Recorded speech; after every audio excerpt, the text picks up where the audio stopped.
gentlemen. Welcome to the Rumboyz Fantasy Network. It's your boy Robbie J, joined by the loyal panel. Rumboyz Combat, ladies and gentlemen, Jake Miller and JD Rants. What's up, guys? What's going on? What's up? Waiting on Zach Ramey's about to what? Whoa. What is that yelling? That was JD's. It was not me. He just muted and stopped. Yeah. I think an ad popped up in his window or something. So Levine, oh my gosh, out of left corner, even with the money ball 5 for 5, like Levine was just on fire for Chicago, doing it big for the hometown flash win. Hitting 2 off the wing, left wing there. So far, so good. Waiting on Jordan Love, though. Did you just miss my very classless move? What? I just went like this when he turned. What? Yeah. Just missed that. I missed it. I'm so sorry. Oh my gosh. Levine is getting it. Booker went off earlier as well, and so did Buddy Hield. The 3-point contest might be the highlight of everything. I feel like it always is at this point. You can only do so many dunks before it's a repetitive mess. Speaking of that. Is that what you really feel, though? Like it is, yeah. I just don't see the dunk contest. I play NBA All-Star Weekend.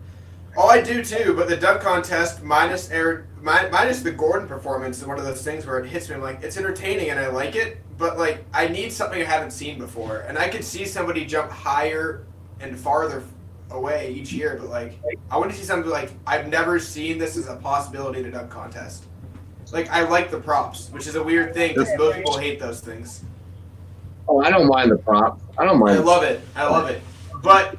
I mean, going into it, I don't even know what happened. I really wanted to see Levine win it. I don't know if he's still in it or not, but because I want to see a dunk contest champion and 3-point champion in the same person. That'd be crazy. That'd be awesome, yeah. But I don't know if it'll happen. That's a lot of effort in one night.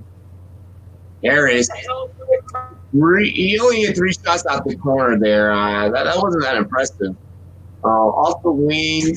Hit 2 in a row and then missed the next 2. Gets that 5th one to go with the money ball there. Important one to hit. A lot of people had Joe Harrison. I'm not digging it. I want Buddy Hield to win. The key, he's hitting it. Huh? I wanted Buddy Hield to win. You want Buddy Hield to win? Yeah, I just want to see him go off. It'd be fun. Here's Joe Harris. Buddy Hield. Can't do Buddy Hield the same way. Splash. Joe Harris going to him. Missed money ball. Got that? Oh yeah, he got the money. Got double in the corner there to end it.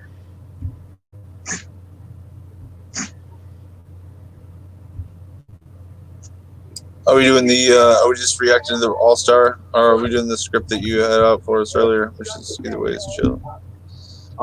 Harris is going to him. We were just doing that. That's why I asked everyone in the chat, y'all down and just react to the All-Star. Oh, sounds good. Yeah. I mean, it's tough for the 3-point contest, not going to lie. Because part of the script was for us to predict this. Oh, yeah. I mean, I did write that down and note it, but yeah, it's tough. The 3-point contest is tough. I'm not gonna lie. Oh, he made it. He made 4 out of 5 on the 3rd rack. Like, very young, disappointing though. It's a lot of commentary more than like prediction after you're done with it. Oh yeah. Honestly, it's just chill, drink, react, talk shit. We could throw in questions about different sports throughout it. Chat. Feel free to engage. Throw out different stuff. It's still real. What's up, Joe Thigh Guy? I have a question for Joe Thigh Guy and you guys in the chat. Do you think that the small ball uh, Rockets, do you think that Westbrook can basically create a mismatch for the big guys, 7-footers, in the playoffs? I don't think No. that it's going to work out for him. It's hard to cover. I've always said that no matter what, like the Rockets aren't making it into the finals. And I'm not going against that just because you move quick and fellow.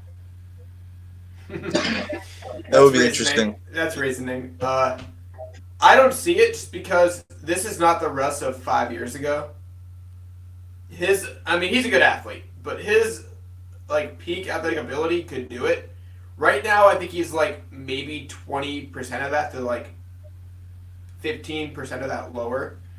So I don't think he has the ability to do it anymore. I think he's more of a solid 2-guard guy at this point. I find it interesting that Covington creates like they have so much space for Westbrook, so he can one-on-one like Gobert, he can one-on-one a lot of people, and it's almost like a Zion situation where he's shorter, but at the same time he's so aggressive and he bodies you so hard that you don't want any piece of that. You don't want to touch. You're just like, oh, whoa, that's like a Tasmanian devil. I'm not part of that. I don't want any part of that. So it is interesting to watch him break people down like that. But in the playoffs, it's a different game, and there are times in the playoffs where you can just straight up like smack somebody. You can hit him, honestly. Like, I mean, eventually it becomes a technical, but a couple times you can get away with it. So. Oh yeah, I mean, and I also kind of like that he remembered he had the best mid-range jumper in the game for a year. Yeah. Remember it is like I want to say the year after the finals he developed this great mid-range game that he never used again once KD left. And now so that's still part of the game. Space. You should do it. Yeah. If you can hit those, hit them. Oh, I mean, he was nasty in the playoffs with that. It was unbelievable. When KD left, he kind of just thought he could do everything. He started just jacking up threes, and he got worse and worse. He was numbers chasing, too. I don't want to put that past him. I think he saw the triple-double number and was like, okay, I can't win right now, but I want something.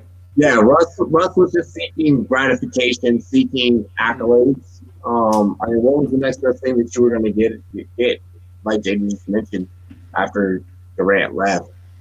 AKA, as many people, or as Siakam said on his podcast, snake eats snake. Yeah. I find it interesting, though, that they did have so much talent between Victor Oladipo and eventually Paul George, and they had all these guys. And you look at Chris Paul, and he's leading them to the 6th seed right now. I don't know. Maybe it was Westbrook's fault. Maybe there's a ceiling to that talent. I mean, they're in a very similar spot, to be honest. That's true. They probably will get bounced. I mean, if you're not a home field, yeah. If you're not like a top 4 seed in the West right now, it's kind of one of those. It hasn't changed much. Like you have an older Westbrook player. I mean, if you have a less movable player at this point, in my opinion. So I don't know if that's going to help them long term. I mean, how can you move CP3 as well? That contract is a mess. Yeah, and Miami, they have so many young guys, and a lot of people are like, oh, he'll go to Miami. It's like, well, why would they trade their young guys to Miami for a guy who's like going to be good for like maybe 2 years tops max? Miami is fine right now. Miami is fine, and they don't need they don't need to change up.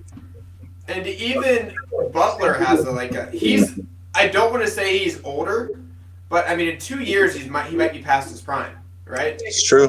Why would you add an older player to that lineup? Nobody also realized, and what I was trying to mention, at the beginning of the season, was that the Thunder were going to be fine. Someone has feedback going on. I don't know who it is. I hear chat in the back. JD. Something's open on his computer. We can't because his mic is muted, so therefore we wouldn't be able to hear it. Well, no, it stopped when he decided to mute. Yeah. But yeah, I just don't see how you can add someone there. Like, it does not make sense. Going off there at the top of the wing, though, that one in and out. Now grabs the Mountain Dew money ball. He's going to go ahead and hit that Mountain Dew ball. But then misses the next set at the top of the key. Then gets number 3 to go. 4 misses. Here. No good, no good. In and out. Bird fans can't get the Mountain Dew ball to go either. 1, 2, 3, 4. Oh, misses number 5 there at the top of the wing, though. He made up for it big, though. He made up for it big, making that 4 in a row. There's a good splash there out the corner. Makes 3 out the corner rack there to finish it off.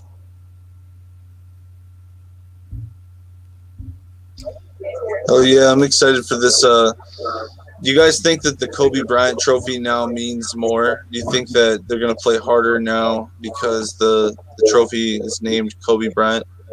For 1 year. For 1 year, at least. Just sure. for 1 year? Yeah, I mean, maybe 2. It's not going to be one of those things that, like, will last forever. One of those things, like the Bill Russell Award is the Finals MVP.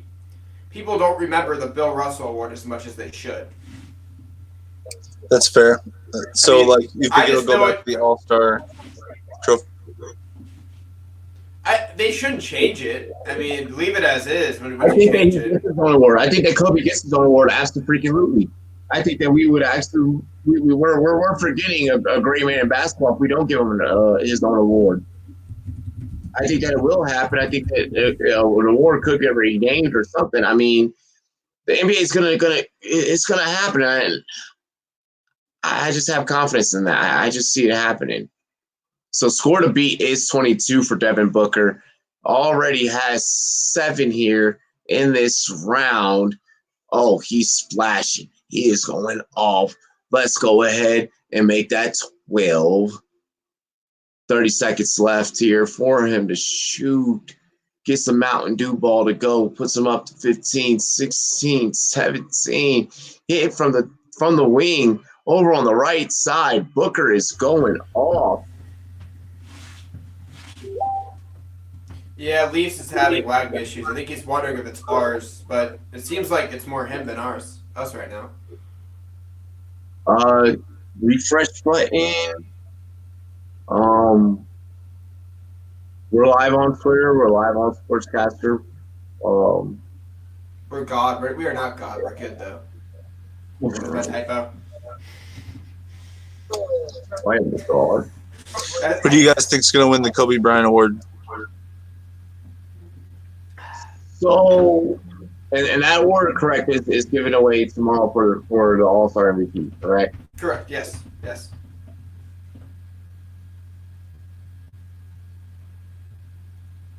Lakers fans are going to hate me. Lakers fans are Mine's easy, dude. Mine's easy. Because of the way that Giannis' team is built and what Giannis said about him wanting the ball, I think that Giannis could pull this off. Oh, yeah. I agree, and I do think Giannis will get it. And I also think there's going to be an effort from the guys that are lesser known to really make a name for themselves in the All-Star game, which really isn't a name for themselves. There's no bonuses. There's no bonuses like the Pro Bowl. So I think the guys that are like real stars, real like outside basketball stars right now will not care as much. And at this point, it's like, okay, Giannis teams win. That's fine. Interesting. I'm obviously rooting for LeBron, Team LeBron. Yeah, I'm for Team LeBron. I want LeBron to be. And I assume Devin Booker then gets to replace Dame on Team LeBron. Yeah. Okay. So they'll have ridiculous shooting all around across the board. So Dame's injury is an ankle, if I'm correct. I think so. I can double check. How the hell are you going to walk around and perform at the same time? Just play sore. Off. Buddy Hield just went off. Oh my! It's a groin injury, according to groin. Yahoo. Yeah. Like, dude, So yeah, that's a open end issue there because if it is a legitimate pool or just you know what I mean, it could be a pool or tear. If there's no I've been like hearing. direct identification of it, like if they don't say it, I'm not so sure it's a good thing. If they were confident it was just a pool, it'd be a better sounding thing. But if it's a groin injury, it could be a tear, which would So be I've been hearing. From what tanking I've been them. hearing is that a lot of people believe that he faked the injury. I doubt it. He's been injury. He's been getting a lot of injuries the last like 2 years. That's why Jordan Love said that he thinks that they'll sneak into the playoffs above the Grizzlies and the Pelicans. He said that during the Double J podcast. But I think that he won't because, and I don't think the Blazers will simply because of he keeps getting injured and so does everyone else on their team. Seems like they're injury prone. Because of their injuries. No, you are right about him being injury prone.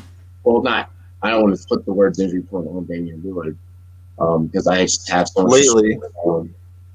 Yeah, he's been playing a lot of playoff games the last 3 or 4 years. It makes sense. He puts a lot of miles on his body. Yeah, he goes hard. More miles than a goddamn Chevy. But he's a great player. I don't want to say it the same way that I would refer to someone like Darius Geis. That's injury prone. That's the true definition of injury prone, I feel. Yeah, until proven otherwise. But because of this year, how many injuries they have had, they're not going to have enough time to get that cohesiveness together. And not having cohesiveness, not having chemistry causes problems. It causes points. And they've already dug a hole too. Yeah, I mean, you gotta be able to understand each other, and when you're not able to do that, and guys are hurt, trying to come back. You mentioned McCollum. McCollum's been hurt how many times? Twice. He's been hurt a few different injuries too. I think lower body and upper body. So he has his own issues too. Like the whole team has different injuries, various injuries across the board. Another thing. The big two though, are the ones dealing with. The big two are hurt. Yeah, well, Nurkic is just coming back. How long is it going to take him to kind of get back into things as well? Something I want to see is I want to see the Pelicans sneak into the 8th seed, so I can see the Lakers versus the Pelicans. I think that'd be fun to watch. Oh yeah, I have an interesting conversation to maybe start here.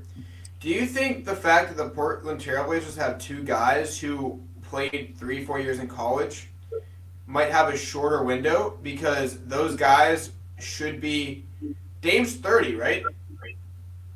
A little bit over 30? Let me check. Yeah, I think around there. Close to, if not right at that mark. 29, yeah, he's about to be 30. Yeah, he could have been 3 years younger as a traditional, we're going to draft the top guy we can if he was good enough to get out of there after his first year.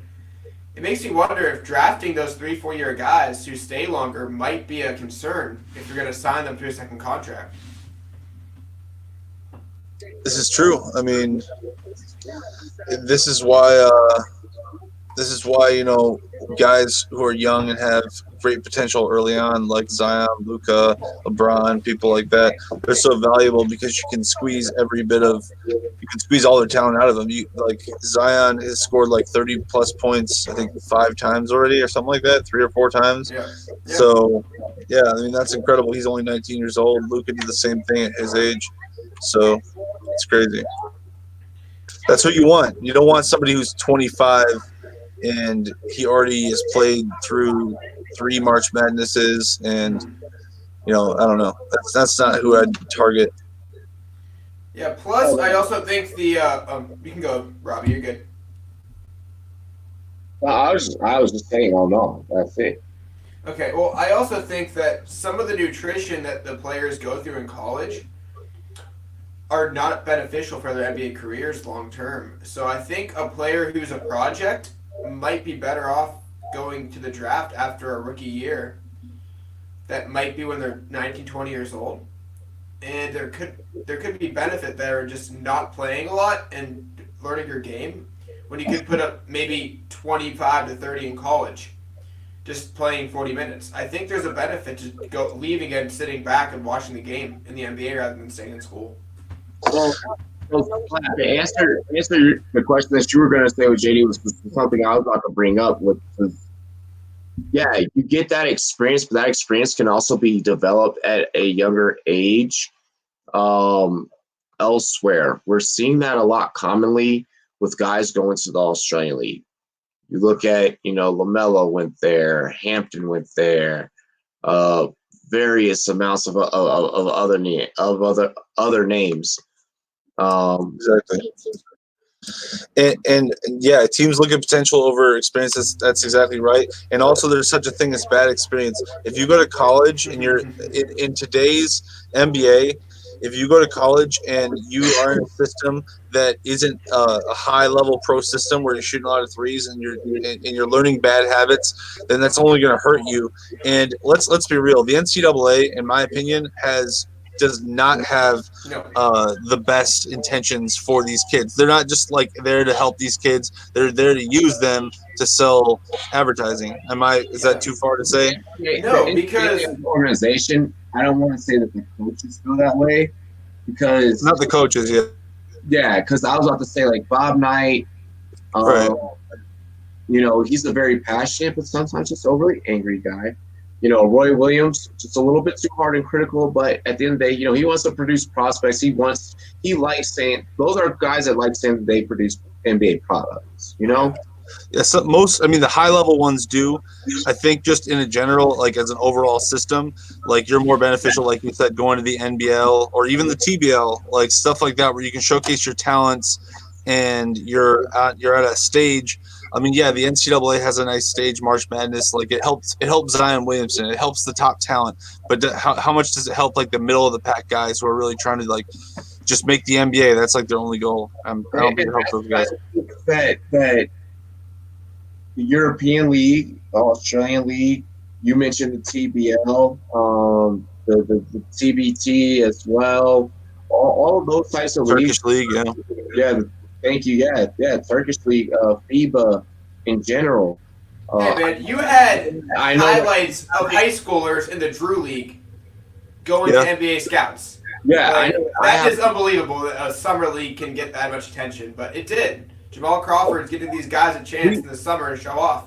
We just had Robert Crawford from the TBL go to the Australian Basketball League. He literally, after 2 games for the Hillsborough Thoroughbreds, and that team, not rolling hot. He was rolling hot.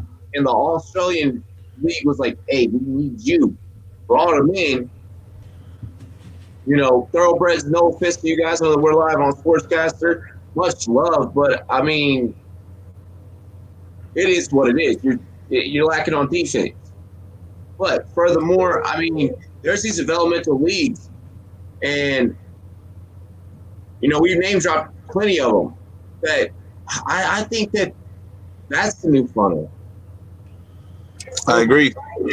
If you have the chance to go to Duke and be under Mike Krzyzewski, you take it. But other than that, there's only a few other exceptions. I agree. But even then, it's tough for me to see a guy that plays mostly zone in college because good players do not play the defense needed to really fit in an NBA system because you can't let them get their fouls up. They have to be on the floor. So you're going to put them in a zone, put them maybe like if they're a 2-3 zone, you're going to put them right at that 3 so they don't have to do too much. You do not want them to have to go and cover directly and have a foul call on them because you need them on the floor. So in the end of it all, you run the zone defense and straight pick and roll looking for a lob or a kick out 3. That is not NBA basketball now. It's ISO ball.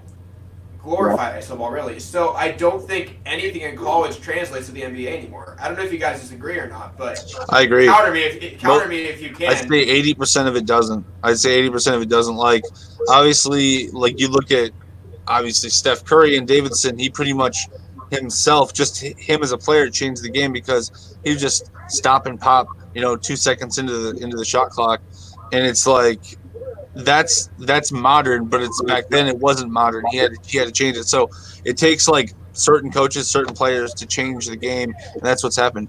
Well, let's give JJ Redick credit too. Oh JJ yeah, started that in college. He deserves that a lot because he was the first guy to put up 12 threes a game in college. That's crazy. But he was also a senior, so again, he definitely had the clout to do what he wanted there. But yeah, it's one of those things. I don't see how it transfers in college from the NBA. These good players, I don't know how they do it. Like, okay, this is a soft spot for you, JD, but Denzel Valentine. Just go off on him. Go off on him. They said that Denzel Valentine would be like a better Draymond Green, like a better, more offensive Draymond Green. Dude, Denzel Valentine can't even space the floor. Like, no one respects him. Like, they'll pass it to him and he'll just be like, all right, well, Denzel's got the ball. Let him do whatever he wants. He's going to fail anyway. Okay. That's awful. What I laughed about was when he was drafted, he had no meniscus, had like 2 dunks in college, and he's 6'8". How can he fit in the NBA? I do not see how. He wasn't healthy. That's true. JD, how did you feel about Zach LaVine's comments about potential elsewhere, kind of hinting, I'd go, play with, a big man or someone, you already know. Whenever Gar Forman, and I mean, this is what we get. This is what you get when you have horrible management, when you have horrible front office people like Gar Forman and John Paxson. You get your stars saying stupid stuff like this because for whatever reason they haven't been able to surround him with any other talent to help them win. So he looks like he's carrying the bag, like he's the reason why they're losing. But in reality, he's the only reason why they have any chance of winning at all. So I understand why he's like, screw it, I want to go somewhere else. I'd rather play with LeBron or I'd rather play with Giannis. I totally understand why he wants to do that. He wants some help. He needs some help. They're trying to replace him with Kobe White. Isn't that? Wouldn't you agree, J Love, in the chat? I think J Love mentioned that. Yeah, and it's like, why? That was literally the next thing I would say. Shouldn't they find a way to maybe get both of them on the court together? Speed, but they don't want to for whatever reason. They're weird. Like I don't know what the Bulls are doing. The Bulls drive me nuts. Why did I feel like that just team shows eagerness to want to display that speed, display that youth, and then pulls back. That's what I thought we were going to do. I thought we were going to take Kobe White off the ball or on the ball, and then we were going to take Zach LaVine off the ball. But I don't know. It just hasn't really formulated into anything significant so far. I like Wendell Carter. I wish he could stay healthy. But yeah, it is what it is. No, I mean, and it's All-Star Weekend, and your city. Basketball fans, We don't got one. Huh? We don't even have one All-Star. I didn't even I'm sorry. What? I knew that. I didn't even want to bring that up in the episode, dude. I was just trying to, I didn't want to talk Chicago basketball, but I didn't want to talk about the fact that Zach LaVine, let's now talk about it because I'm also burned by it. I'm not a Bulls fan. I am a Zach LaVine appreciator. Everyone knows that I want him to come to my Lakers. How do you feel the fact that fucking Zach LaVine did not fucking get picked for an All-Star? Because I know that I was pissed about it. I mean, he is not the main problem. Here's the thing. Bradley Beal was probably even more deserving. And there just wasn't enough spots at the end of the day. So I get it. It's just Zach LaVine definitely felt the type of way, I would imagine. See, just wasn't who I was pulling for. I know Bradley Beal, deserving. But the Washington Wizards, what have you done for me lately? I'm just completely, I guess I'm so, that's the one time and the one sports team that I'm just anti. Maybe I couldn't see myself picking DC. John Wall. Eventually, they'll be back. They'll figure it out eventually. Although they do have probably the most toxic contracts in the league, or one of them, Period. at least. So yeah, It's a gun Very curve. rough. Shout out to Gilbert Arenas. I missed Gilbert Arenas is awesome to listen to. The No Chill podcast is hilarious, and man, this is one of the only dudes who told Kobe he was going to drop, what was it, 35 on him, and he did. Like that's crazy. Love Gilbert Arenas. So what's going on? Agent Zero, what was a G, bro? Yeah, you are right. You are right about that take about him against Kobe. Sorry, I was doing. Oh, you're good. Watching the. I'm just gonna look what's going on. I want to see who's gonna win this. Hey, y'all, I'm not gonna front. Those IHOP pancakes look fucking fly. He said he's checking the fight card. Toxic. Yo, yes, that most overused word currently right now in 2020. I was like, damn, like everyone just started using this one word all of a sudden. And it's like people are just using it for weird situations too. I went to the grocery store today, picked up some bananas. They were toxic. Okay, I guess if they were they could be toxic. But like still, like people are just I can't stand trends. People start fucking doing fucking trends. And it's like, I want to do it too. Like, how do you feel about Brandon Ingram being an all-star? You know, I'm okay with it and I'm happy with it. They did not just have to show that Dwight Howard with the Superman. He was so young then, and oh shit. I just so everyone knows, I am gonna get kind of probably emotional during Dwight Howard's set. I might really turn this bitch into Rumboyz After Dark, Up in Smoke. Did you get the hint? Did you get that joke? Up in Smoke. You're just gonna light the show up. Yeah. You got the joke. You got it. Hey, Khaled. But no, I'm happy that he got it. I don't fully know. I feel like he kind of got it on default. If Zion was there full season, he's not getting that off of that roster. Yeah. But I'm just wondering if they'll make the playoffs. That'd be interesting. Yeah. Whoa. You gotta look at what happened before he got there. Can Zion really counteract before he got there? I mean, yeah, I think Lonzo plays better with Zion. I think that they all need to stay healthy for sure. Ingram is his own entity, and Drew Holiday's kind of a weird fit, but he seems to contribute. Obviously, it'll be interesting to see if they can sneak into the playoffs. That'd be cool. Where is?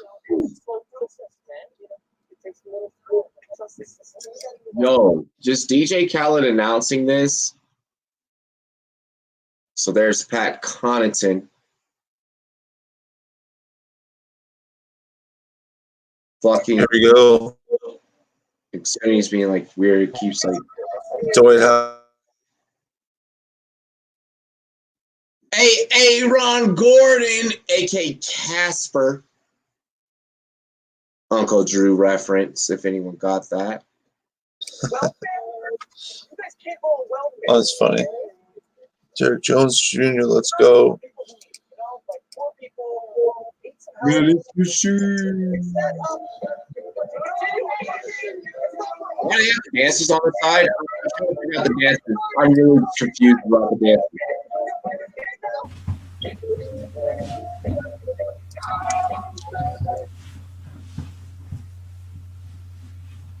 Yo, look at Common. That motherfucker's so short. Stand next to Dwayne Wade wearing a goddamn turtleneck. Looking like his goddamn daughter dressed him. Yo, why is his turtleneck up so high, though? Did I miss something? Blake St. Clair. Wait, Interesting comment. Wait, got this day earring in.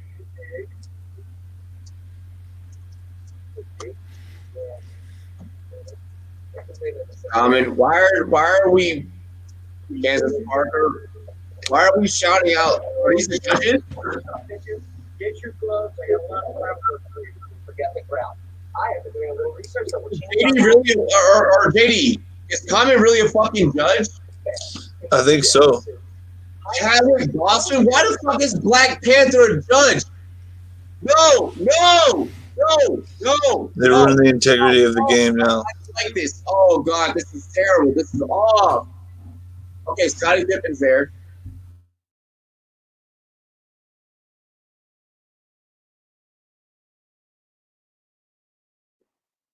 Ooh. Activist, actor, Common. No, why are there celebrities judging this? I mean, there's 3 basketball players, so I guess that all sets to 2 celebrities. But these motherfuckers have no business being there. Like, what do you know? Agree. We gotta have Shaq. So we're gonna give everyone a 9, no matter what. Hey yo, you remember Shaq? You remember Shaq with the old ass camcorder on the sideline? What I think so. It was the one that Kobe was in, I believe. Damn, that was a while back then. Oh, dude, when I say old camcorder, when I say camcorder, I mean camcorder with the strap on the side. You know the gray joint, the old Ron Jeremy joint. Yeah, the Ron Jeremy. You pull it off the lens and stuff. The old black. Yeah. I know what you're talking about. That one.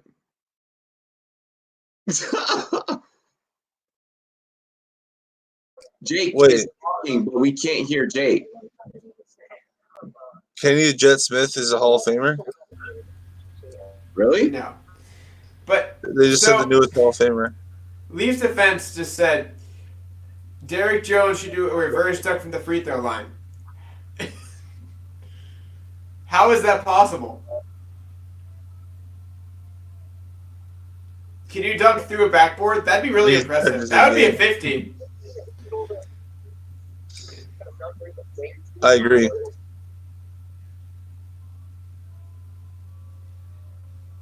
Zach LaVine can almost do a oh wait, it's 360 from the free throw. Guys.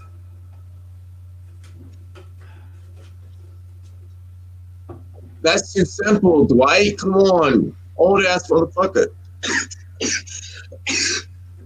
Sorry. He needs the cape. He needs the cape. That's all it is.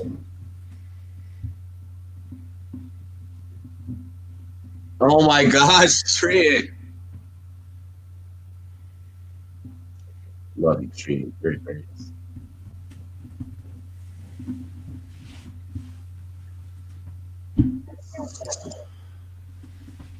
Wow. Tree does not like Candace Parker. Yeah, I don't get that part. Candace Parker's bad. That's a tree I would climb. I do find it weird that it's not just old NBA players. You would think.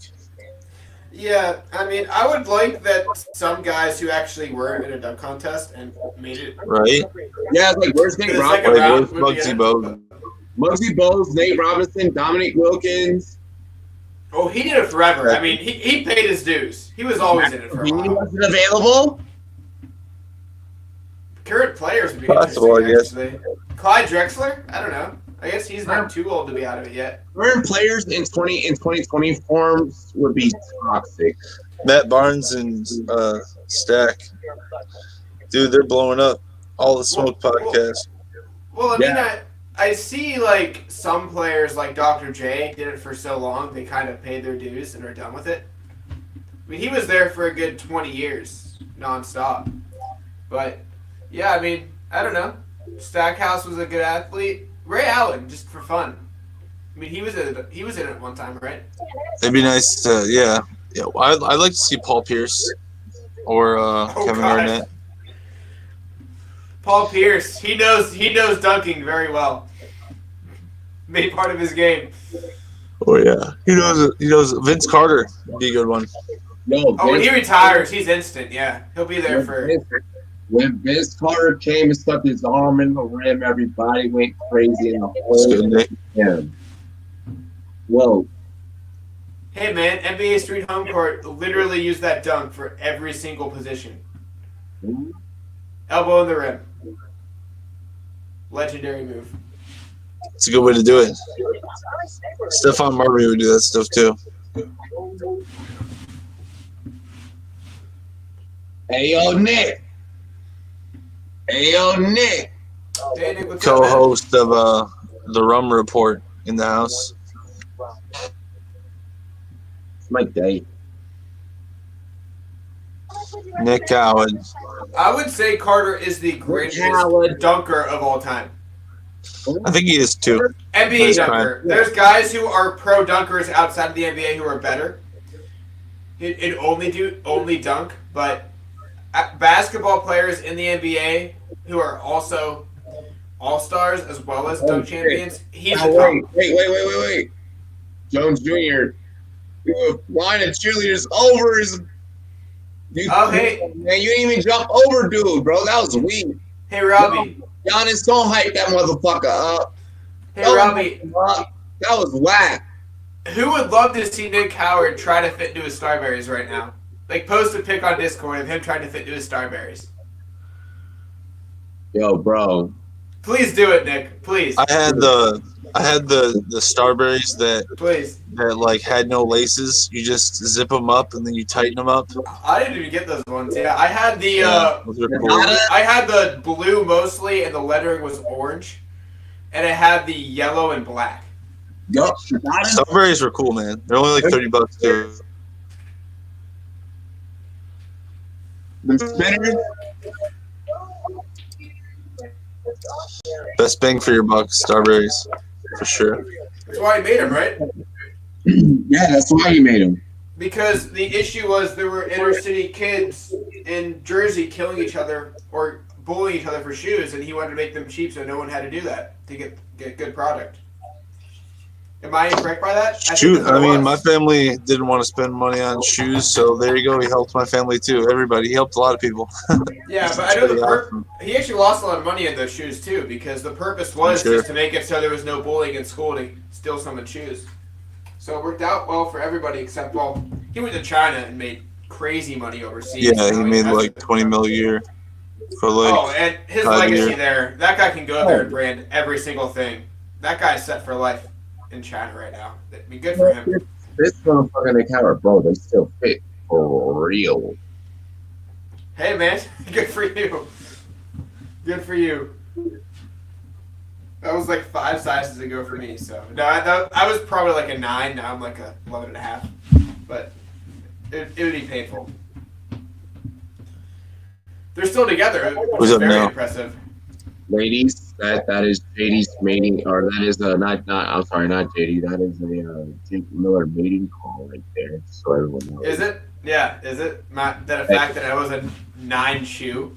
Yeah, he was like a 14-year-old. That's pretty bad, actually. That's 9 from 11, ladies. And I know what you say. I know what y'all say. You know our audience ratio, right? Our target time. Oh, fuck yeah, bro. I look at the analytics. I'm being funny right now. Yep.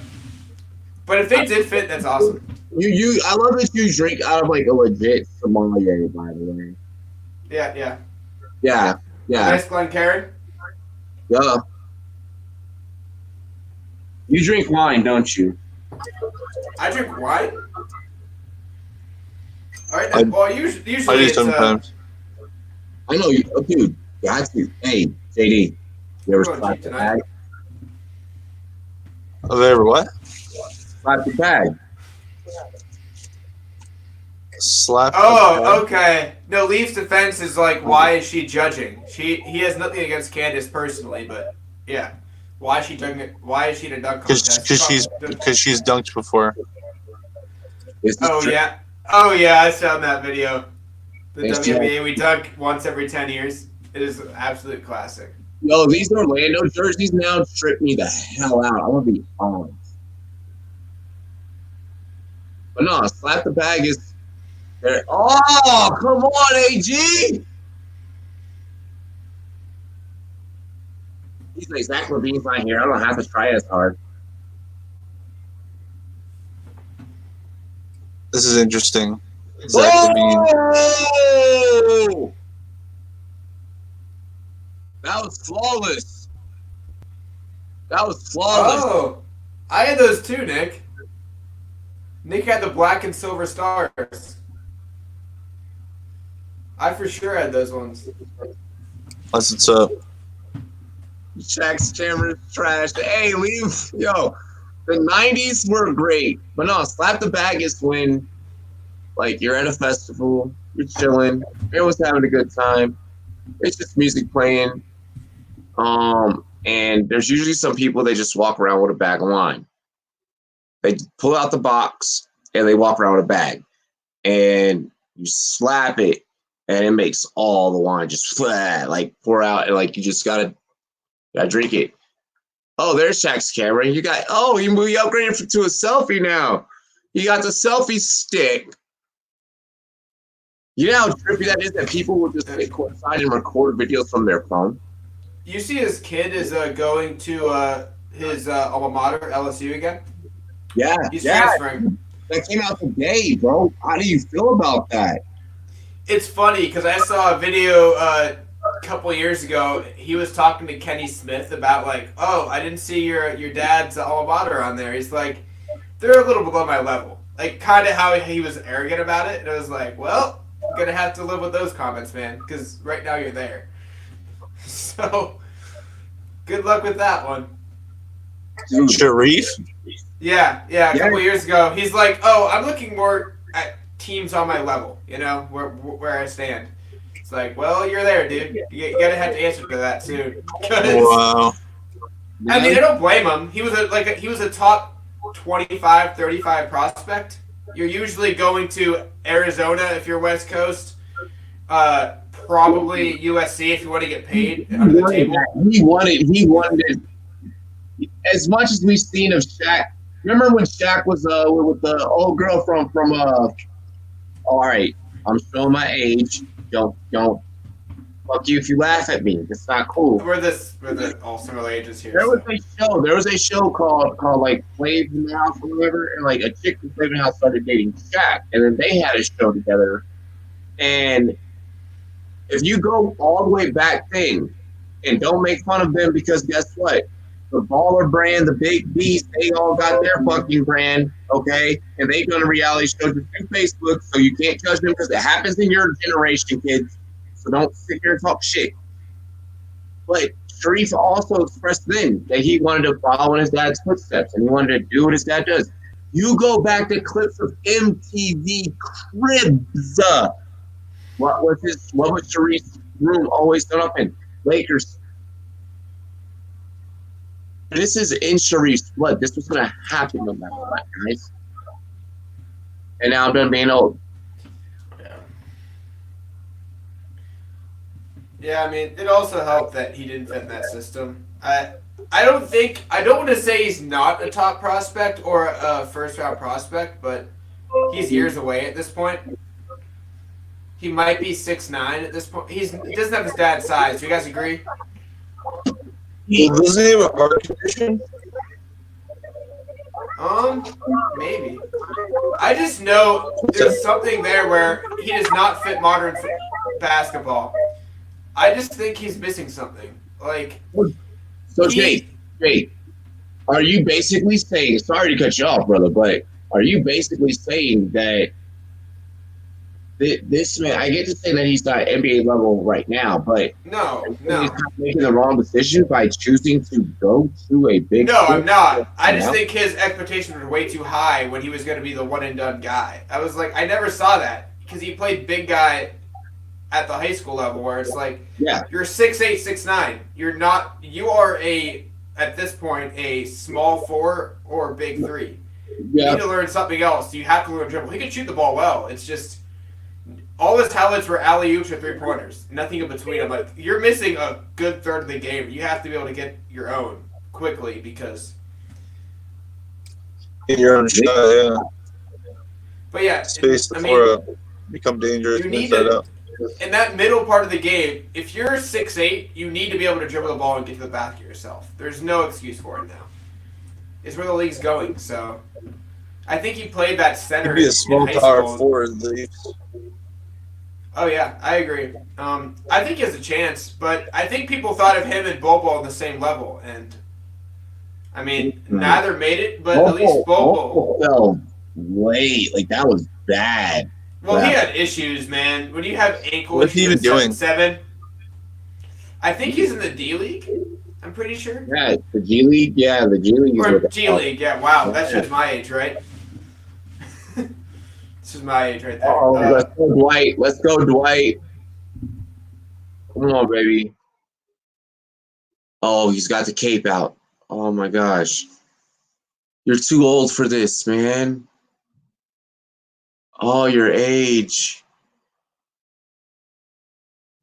Oh gosh, your age. J Love corrected us. He broke his foot last year, or during this whatever before the summer league, and he fell because of that, and he hasn't played since, which doesn't sound good. Yeah. That sounds pretty bad for a guy that tall to break his foot. That's like Greg Oden syndrome right there. Very close to it, but he's bigger than Greg. He's a bigger frame. Well, height-wise. Oh! Let's go! I I am heard he not had a watching. bad attitude too. He had a bad attitude. Well, I will say this. Wait, Howard rips off the Superman sticker and replaces the S on his chest with a 2-4, a Kobe Bryant autographed ball. Shaq said, "You better not fuck this up." Hang on. So what happened again? Say it again. All right. Well, basically, what I heard was he went to Modern Day, which is the #1 school in the country, and he had issues there and was not happy, so he left and went somewhere else like 5 games into the season or right before the season started. So even in high school, he just kind of did his own thing, where it's like, if you're going to the top private school in the country, you probably shouldn't leave.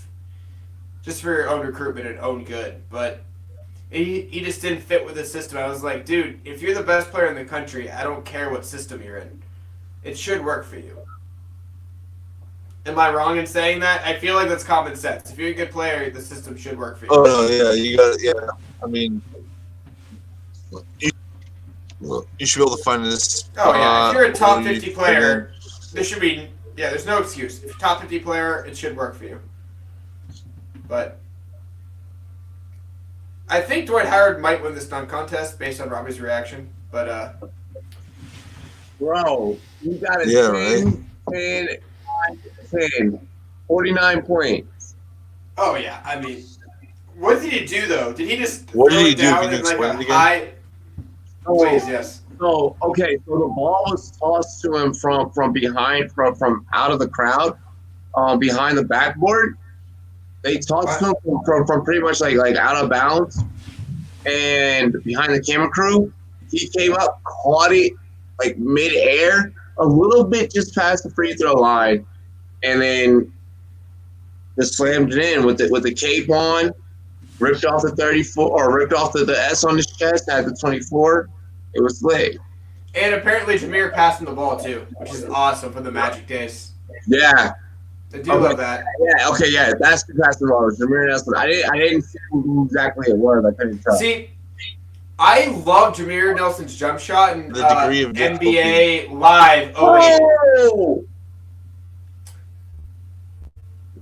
But I killed it with that jump shot. I remember just always having every player I made with the Jameer Nelson jumper.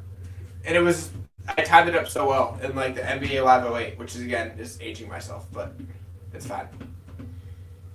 Connaughton's trying to jump over Giannis Oh, right maybe the now. 2K and all that. I love the 08 one. That was my favorite one by Gilbert Arenas. The cover was on it. Oh, that was weak. I mean, That jumping was over weak. Giannis would be pretty Yeah. But the ball. All right. So JD's a really good dunk if the ball hits the rim before you put it through. Like, he got rid of stuff, and he just so happened had enough force to put it. Like, watch this. Oh, he checked it off the backboard. It wasn't even a flush. No, he gets like a 6. I'll still be joining the panel once the dunk contest over. You guys will still be live. I don't know. Maybe. I'm not sure. Probably not, honestly. We'll probably just do the dunk contest. What? Have you love? You're hit. What did Jalen? Oh, I mean, what? Oh, sorry. I was saying Jordan Love said that he'll be joining the after the dunk contest, but I'm pretty sure that's what we're doing right now. We're just doing the dunk contest. Yeah, I'm mad that we missed the skills competition. Yeah, we should start earlier. But yeah, that was weak. I give it like a 5, honestly. Like, it's cool that you kind of half jumped over Giannis, even though he had to duck his head. Giannis had to duck his head like really hard, otherwise he would have got it. He would have hit him in the nuts if he didn't duck his head. So, new Giannis meme face is what just started being popped up on Twitter. I mean, we can react to today's. Apparently, Giannis had a meme face. He said that's a 10. How is that a 10, Jordan Love? Explain that to me. He just jumped over Giannis. Is that? Why is it a 10? Because he's white? No, we're not going to change it. We're not going to change the standards. We're going to keep them 100. The vertical. No, you got to do something more spectacular than that. The vertical should go down 12 inches because for white people on average. So you add the 12 points to the dunk every time. General rule. He did get a 50 apparently, so that's fine. Okay, you got a 50? Oh my God, these judges are awful. Apparently, J-Lo said so. I don't know. This is the update we had. JD has sent me video of him, like, actually, going out and dunking. He didn't get checked by the rim. He didn't. I mean, he didn't have to jump over Giannis, but he didn't fucking check it off the backboard and didn't put it in. Like, I'm sorry. That was weak. Like, that whole check off the backboard to kind of, I guess, check your distance to make sure that you're there for the dunk. Like I said, I give that like a 7. That's nice. I feel like that's nice. Giving it a 50 is it's ridiculous. That's silly. All I remember about honestly, this 360, in my opinion, this 360 slam is better. Between the legs, 360 and 6.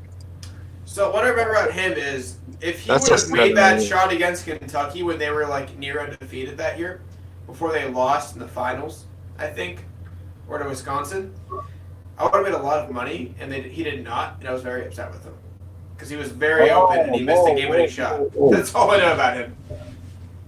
But yeah, I knew he was a good athlete. All of this dunk by Derek Jones Jr. Aaron Gordon and Chance the Rapper. Yes. Chance the Rapper shot the I think that Derek Jones Jr. deserved that 50. I love that. He jumped over Giannis, taped it off the backboard. It was a clean flush. All right, well, I still think that Derek Jones Jr., he did between the legs, 360 off his left hand. That's legit. That's legitimate. What up, BKB? What up? In slow-mo, you can see it all. It was nice. I kind of do want to see that again. Maybe I did misjudge it.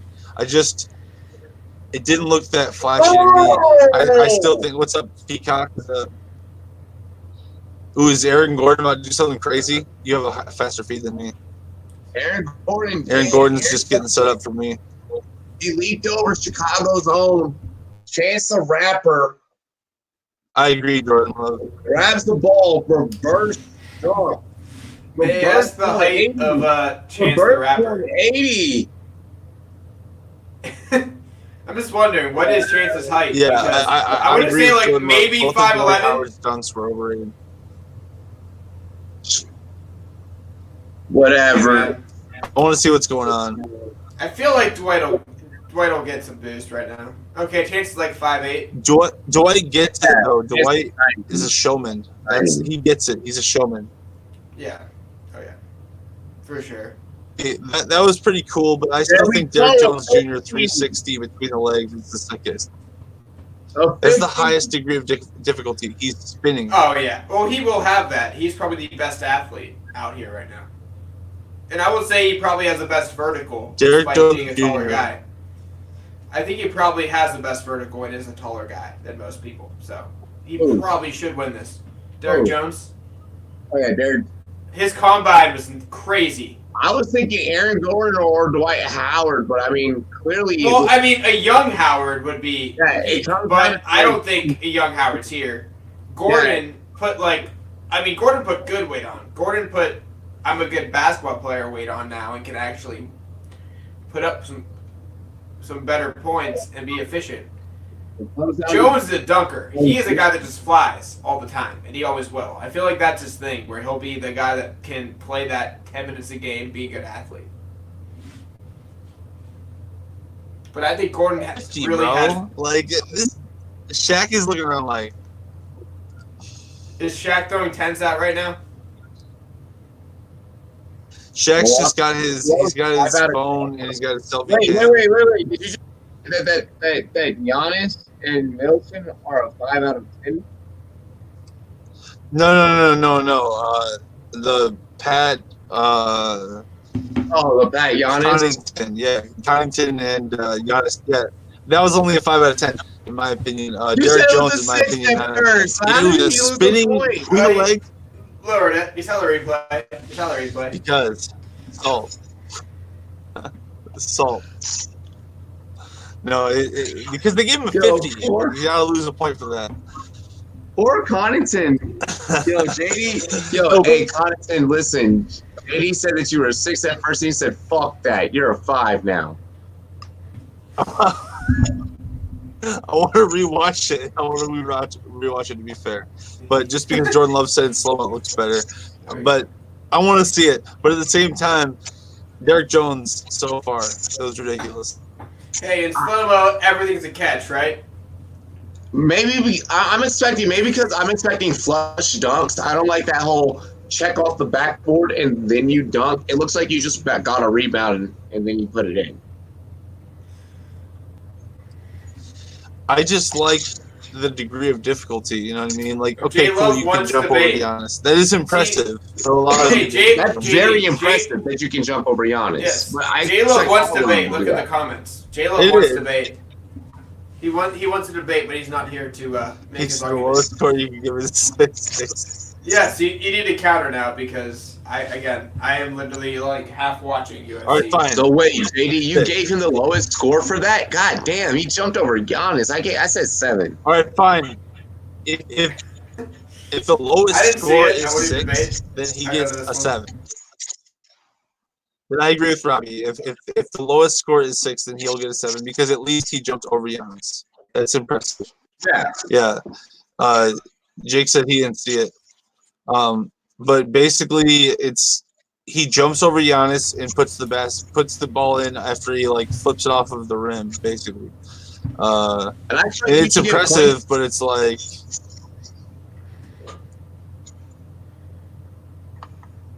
Yeah, but I'm like half like looking at UFC to see the main card and see when the main event is. So I'm like, I don't have too many windows up at the same time just to kill my stream. But yeah, so I'll probably watch this all later on Instagram and just find the highlights, to be honest. May I ask the new rules, though? I'm kind of wondering, is it like you have a shot clock to get the dunk down, or is it like you have 3 shots? I kind of like the 3 shots rule better, not gonna lie. I think they said it was like, until they made it, right? I think they made it to where, I think they made it to where, you had to make it. Really? Wow. Or no redo? I usually get 1 retry. Hey, what's up, Aaron?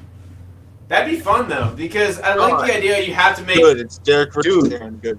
Dude, there's been people that have had multiple retries that have done, multiple retries. Yeah, so is the rule is there a shot clock on when you get the dunk down, or is it like a set, you need to get this down in 2 tries or 3 tries? I mean, I'm not sure. Because they change it every year. It's to the point where I'm so confused. Aaron Gordon. Yeah. So, JD, what are the rules? You're the They do NBA tweak guy it a lot. What is the official rule? All right, this I'll year? look it Is up. there- I'll give the point letters. Well, they changed Hey, the law, Zach, I but I'll said check the it same out. thing. Yeah, please. We all need to know. Just for Yo, Aaron with the Mahomes logo there. That's dope.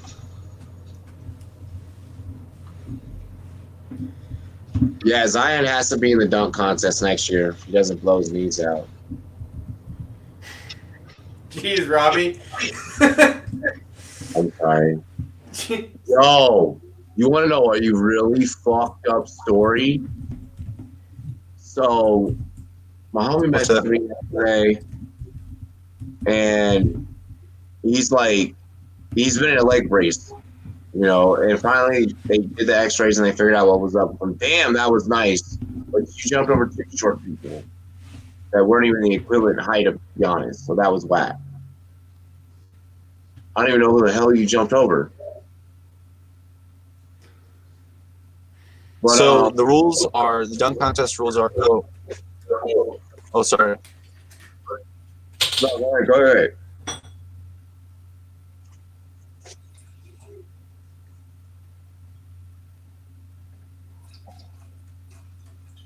I can't drink right now. But yeah, you guys get trashed. I'll do something else. Why'd you disappear?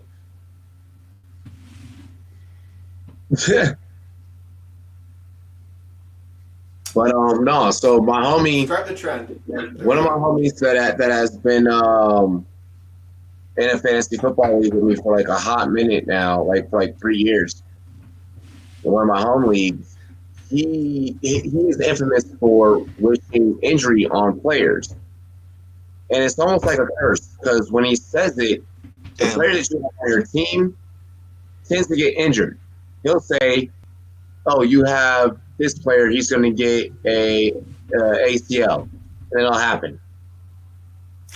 So his X-rays come back yesterday.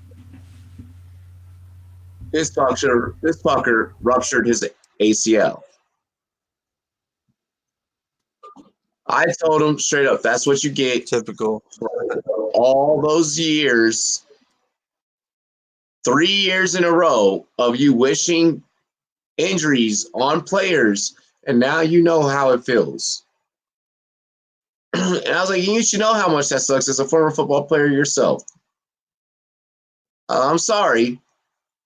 Yeah, injuries are not fun. Injuries definitely aren't fun. He's like, yeah, he's like, you know what? That's the first thing that I thought of, bro.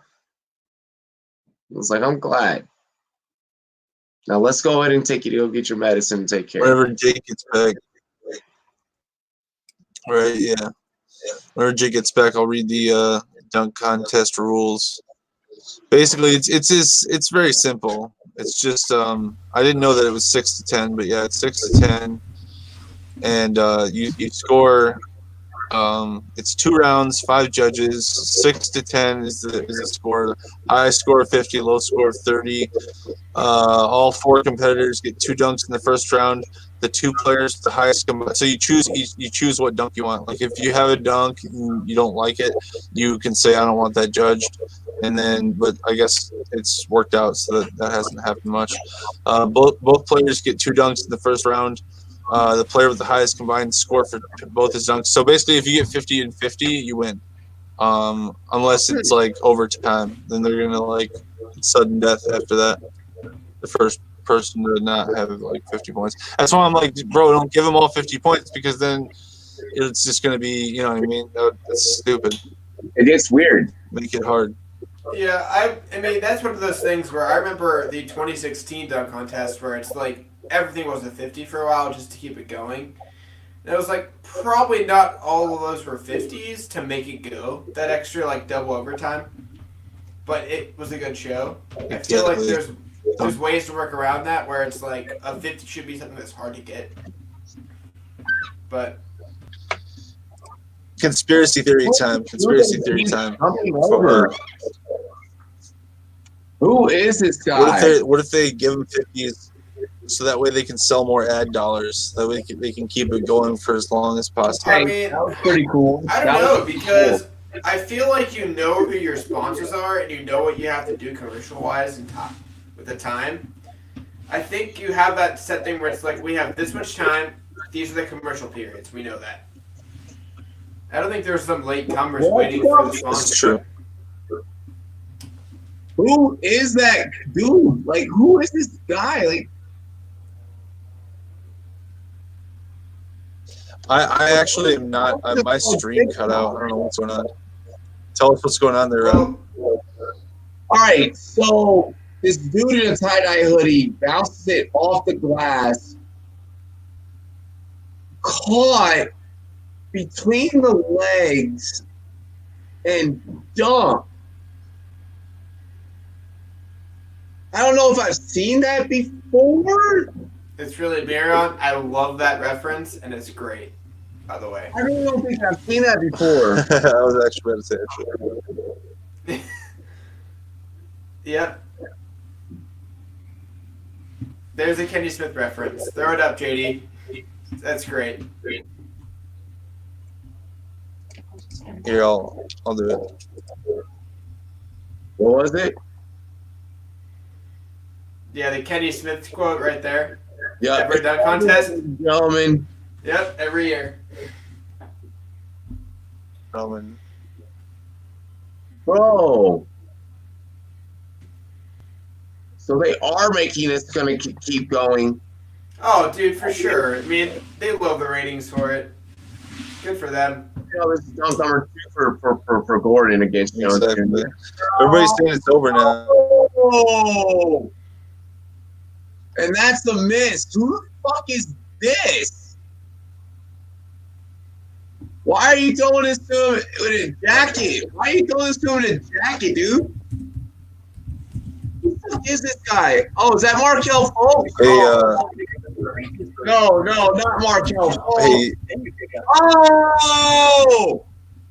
Off the side of the backboard and then what's up, Crazy slammed Mofo? down. Wait, what do you mean there can't be I a got 60? the sound effects. There's no way that is a 60. Love you, babe. Aaron Gordon is just so hype after his own dunk. He's hype for you when you're ready. Oh my gosh. Yeah, Markel Fultz is ass. Mofo! I love that picture.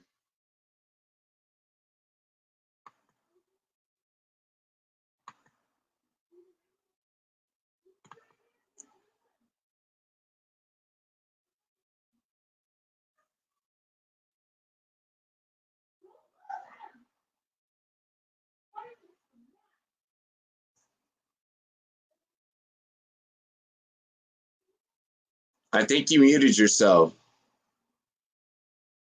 That's so old school. When was that? Like 2013? Yeah, I think you muted yourself, bro. So we couldn't. Yeah, we couldn't hear it. You put it on the screen, but the audio didn't play because you were muted. Oh, all right. Sorry, I'll try that again. No worries. No. Trial and error.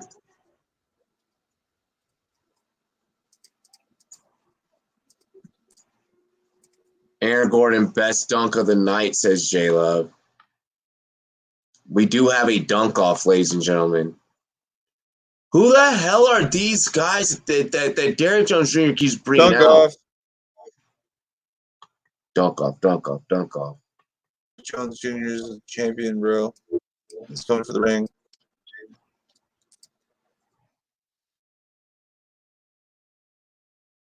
From the corner, on the left side, off the side. He did Aaron Gordon's dunk against Aaron Gordon, it looks like. and airplane mode has been activated.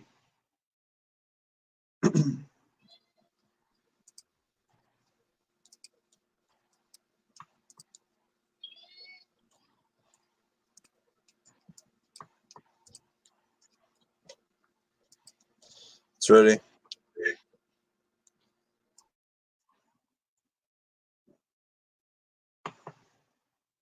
It's a Sorry, 100 out Jenny. of 100. Hang on, I just saw it. I gotta remove the comments. All right, go. Home, ladies and gentlemen. Let's go home. Let's go home, ladies and gentlemen. Let's go home. Best dunk of the night. I'm gonna check it out. I missed it. Let's go home. Paul Pierce just tweeted, "We are watching an instant classic dunk contest, 2020." Nice. It has all those makings. Tweets.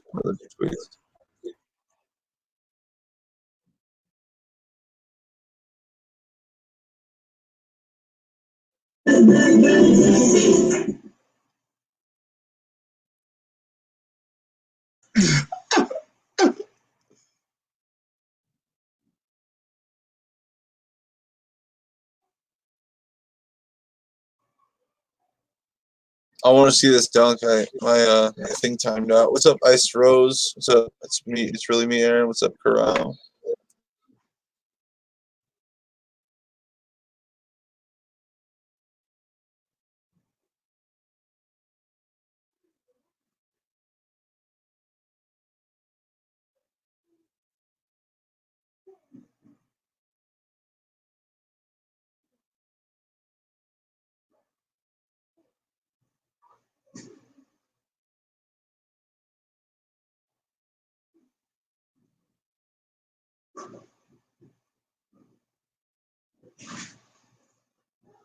Oh wait, shit! I just missed an Aaron Gordon dunk. Damn it.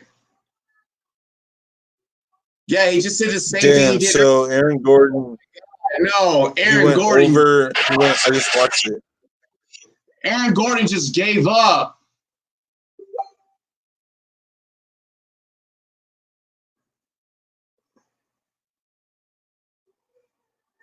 And he jumped over him, and he went between his legs. So he jumped over him, and then went between his legs with the dunk. That was pretty sick. That was pretty good. That was pretty hard to do. No, that's awful. That's He is kind of doing the same dunk, though. That's true. It's very similar. That's retired. I think I agree that he said we're going home. We're going home. Like,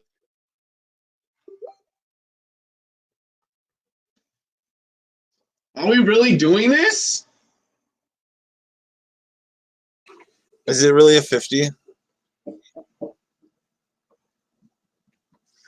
Yo, I'm getting I guess pissed. so. You're fucking kidding me. They're just dragging it out. They're just dragging it out, bro.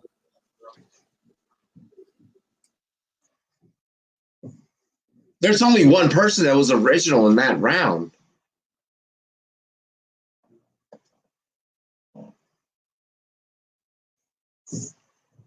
Beautiful. From the free throw line. I'm rooting for Derek Jones Jr. A windmill. Yeah, at this point I am. Oh, just a little bit past the free throw line. I want Derek Jones Jr. to fuck shit up right here. Damn.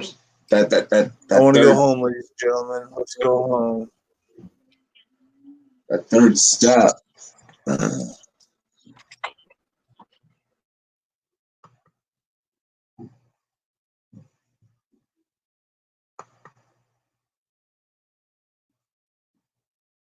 I don't care if you're gonna do the same dunk. That's not. Oh my gosh! A 48? Come on, bro.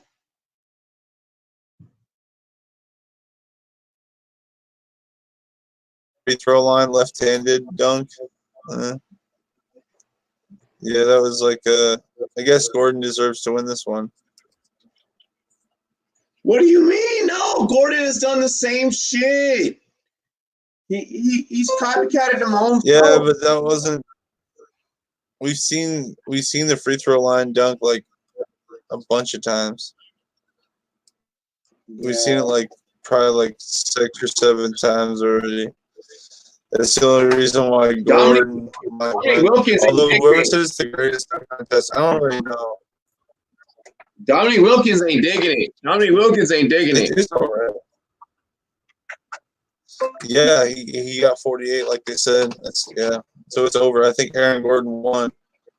Yeah, Aaron Gordon won the dunk contest, I think. This is fucking All-Star weekend, bro. We should be awarding creativity. Oh my God, is he gonna dunk over they kind of ran out of pitches. Oh shit, he's gonna dunk over Taco Fall. They kind of ran out. They ran out of pitcher or ideas, basically.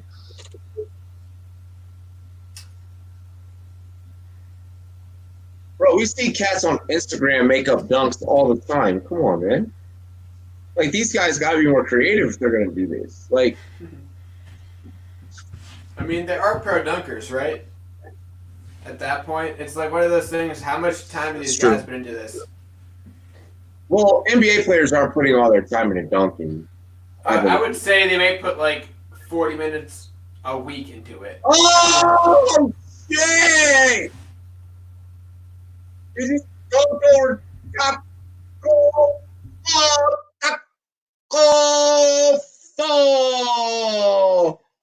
If he does, then that's really over. I think If you can dunk over Taco Fall, you win. Period. I think You win. That's never been done before. This dude's like 7'6". Yeah. Holy shit. Oh my God. I mean, Taco maybe ducked a little bit. Like Taco got scared. Like, I'll give him a 50 for this. I'll give him a 10. Yeah, I got it. Dude, that's insane. That's fucking insane. That's insane. Oh, Nick Howard up in the building. Jordan Love, you can hop on. Oh, good. What's good, bro? How we doing, fellas? What's good? Just chilling. You know what you about to go do? What you heading out to go do? I'm headed to the bar right now, bro. It's buck season. It's fucking season. But it's gonna be a tequila night. I'm headed to the bar. I'm getting. I like that. Just want to pop in and say what's good with you guys. How is the dunk contest going so far? It got really good just then. I'm glad they jumped over Taco Fall. Yeah. Who just jumped over Taco? Aaron Gordon lost by 1 point. Aaron Gordon. Yeah, Aaron Gordon just jumped over. No, really? Did he lose? He lost. Who's in it in the final right now? That's crazy. Giannis is like, what the fuck? Giannis is Aaron like, what? Gordon and Derek Jones Jr. Okay. It's because he didn't quite clear Taco Fall. That's probably why. Honestly, he didn't quite clear him. He kind of like hit him in the head. Luka Doncic just tweeted what?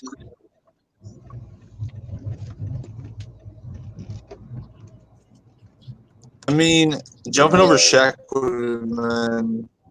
He probably could have jumped over Shaq. He can't jump over Taco Fall though. It's an extra like 4 inches. I don't care. You just jumped over Taco Fall, dude. I felt like they can't even believe that. How do they only give him a 47 for that? Holy shit! Wow. All right. Well, that's mind blowing. How he lose?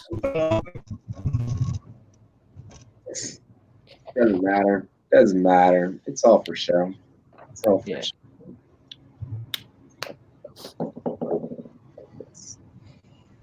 All right. Like the last dunk he did, but he had the best initial dunks. He was the only one creative, like, in the whole final. Yeah, he was creative. Well, did you think that free throw line dunk was creative? I mean, Zach LaVine did Besides it. that one, everything was good, but that last one was. Everyone's done the free throw thing. I didn't like it. Yeah, I mean exactly. Everyone's done it. It's like 5 people have done it already. Serge. I do like the between the legs spin. That's pretty sick. That's I pretty think hard Aaron to do. Gordon had the best dunk. Not the tackle 360. fall dunk, but the 360 off the side of the backboard. I do think he had the best I dunk. missed that one because my stream went out. I wish I would have seen that one. Because I heard it was good, but I only saw 2 of his dunks.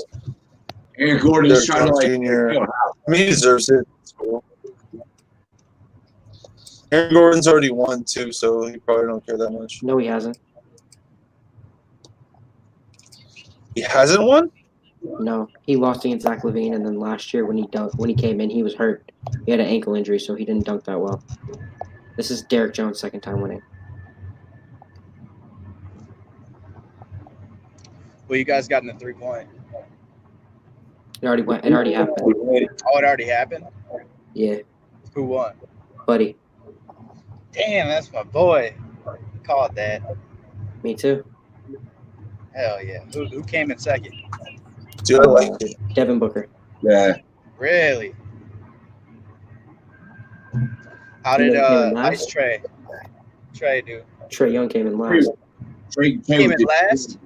Dead last. Horrible. Robbie. Robbie. Nigga, I was pissed. Done. Oh yeah, you were out here saying, "Give me one." I know. I was like, just give me one, bro. Just give me one reason. That's crazy, man.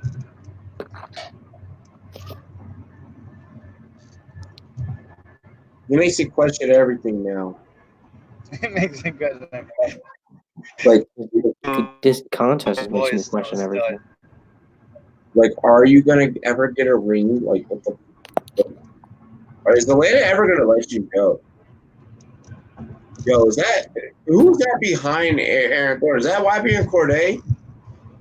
Probably. Corday got money now. Yeah, Corday do got money now. That album was fire though. Wait, did JD just hop in here twice? Wait, I'm confused. Hold on. Wait. My internet burned me again. Oh, no worries. This is Being not the picky. best dunk contest ever. Don't make it out to be that. Yeah, I know a lot of people were saying that This is on not Twitter. an instant And I was classic. like, no. All these dunks were overrated. I'm sorry. That was ass. Both of Dwight Howard's dunks were overrated. Well, Conley He did that Kobe gesture. Aaron Gordon dunk over Taco Fall? and didn't get a 50. Bro, that's when I was like, yeah, okay, Dwight Howard's dunks were kind of overrated. Like, Okay, this was my thing. When I first saw it, I was like, okay, that's a 8. And then I saw them give him 9s. And I was like, nah. If anything, no. At first I was like, The that's a Taco 7. Fall dunk, they did what fucking TNT he hit him in the head. Doesn't matter. That's still 7'6". If you're hitting him in the he, head, that means you're at least getting 7 feet in teabagged the him. air. That's true. Five. Yeah, that's true. I mean, His head's Good probably point. 6 inches. Still fucking That's an tough. average. That's still 7 feet. No, I agree. It should have been a 50. Like, if you're gonna give anyone a 50, that should have been a 50. Like, there's a lot of dunks that were not 50s. They got 50s. He had the 2 best dunks of the night. I mean, yeah, like I thought he was gonna win. I really did. I thought he won. well, we If can it go wasn't and get me, he would have won.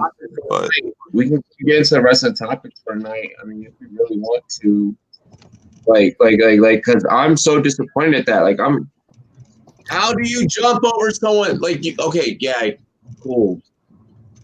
You may have grazed his head. Still 7'5". yeah, 7'4". 7'6". Taco Fall total is 7.6. Yeah. But if he grazed him, okay, so you take off. Yeah, I got you. I I feel got you. like Yeah. that dude should be like 7'8", man. He like walks around with a little bit of a Yo, I know y'all heard that. slouch. Hold up. He walks around with a little bit of, and then all you hear is two What's up? bangs. Wow. Did y'all hear that? Yeah, I heard that. He walks around with a little bit of. With who? No, it was just like a loud banging that came like directly after you said that. Oh no, I drove over a fucking a steel plate covering a big ass hole. It's Cleveland, man. I feel you. That's just the Midwest. Let's be honest. Yep. All right, so what else we got lined up for topics? I didn't even hit that bitch hard. Like I'm going like 20.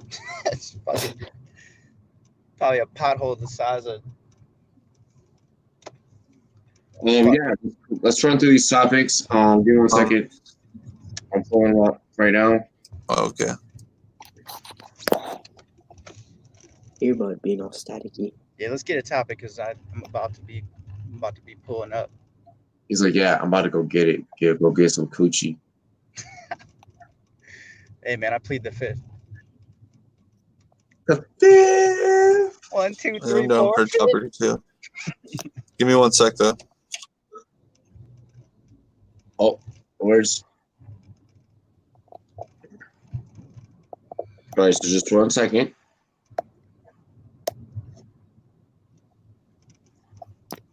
Cleveland, I drink tequila for you. I'm happy that you're going on and having a good time. Like, I think I need to go and do that. Please. You already know. Motherfucker stress me. Yo, man, I'm not gonna lie, I've been boozing a lot lately. Yeah, I know. Whenever you hop in a stream, you're talking about going to get drunk. Hmm? I said whenever J-Love, Nick hops in. You'll be going to college soon. You fucking know.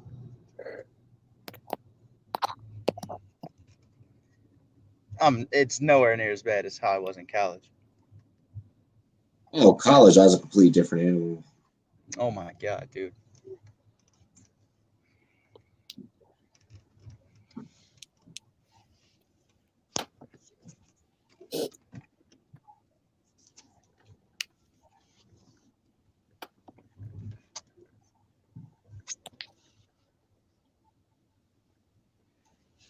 Parallel parking is always fun in Cleveland.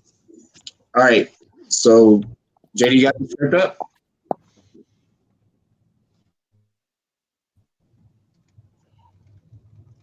What was that? You got the script up? JD, bark twice if you're in Milwaukee. You got the script up? You want me to pull the topics up? Yeah. I mean, I haven't. All right. I haven't. Oh, I thought you said you were going to. Okay. I'm pulling them up right now. Lagging a little bit.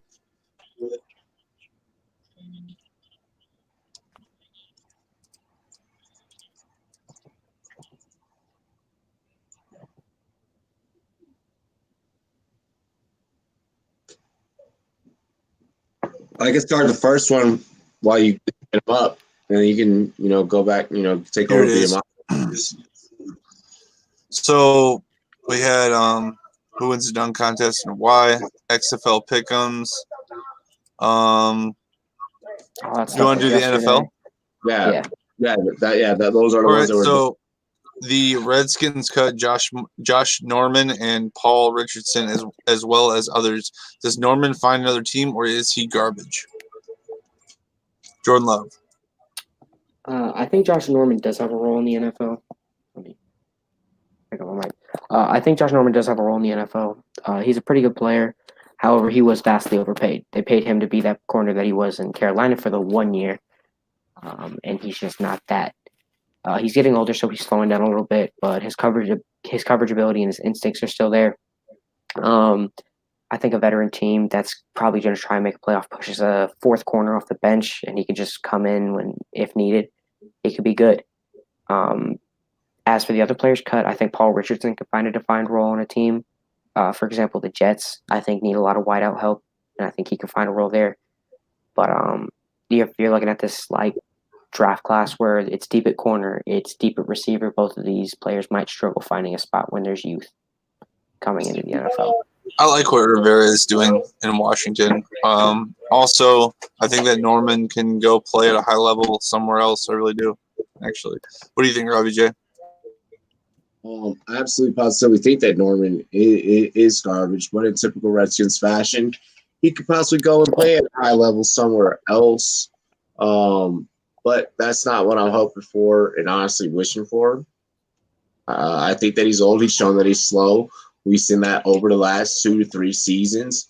You can go out there, you can jump over bulls, but you can't go out there and take contact with an actual defender. Of course, you jumped over a bull. You didn't want to get hit by it, just like you don't want to get or by a player, just like you didn't want to get hit by a player. He doesn't like contact. He avoids contact. He doesn't play the corner position to the same level as what he did in Carolina. If he goes to another team, more power to you, brother. But I don't know if you're like I think that you had mentioned he could maybe be a fourth corner. Not he could maybe go there, be a nickel guy. Not even actually, because I don't see him drop back in coverage like that. He goes on the Patriots and plays for like $3 million. I thought about that. Get an easy ring in the dip. Right. Exactly. I could see him being like, imagine Stephon Gilmore and Josh Norman playing at a Belichick level. Be pretty nasty. Jake Miller, any thoughts on Josh? Yeah, what's up? Yeah, he has no reason to play anymore. He did sign that part-time deal with Fox, right? Yeah. He will not get a good enough contract to go back to the league that Fox could not really match. He is not a guy that is anything above a veteran minimum. Am I fair to say that? Yeah. Why would he go back and play the game? I mean, he has a personality outside of football. I would just roll with that, sign with Fox, and figure out some post-life podcasting and just figure out what you're doing, because he does not need football anymore. And the money he'd make from playing is not any more than he could make in the booth. I'm looking up his age right now. He's 31, I think, or 30. 32. 32. Yeah, I just he's want been to in the say league for real a while. quick, can we just all like realize this? Josh Norman had one great year. One great year, and that was it. But that's it.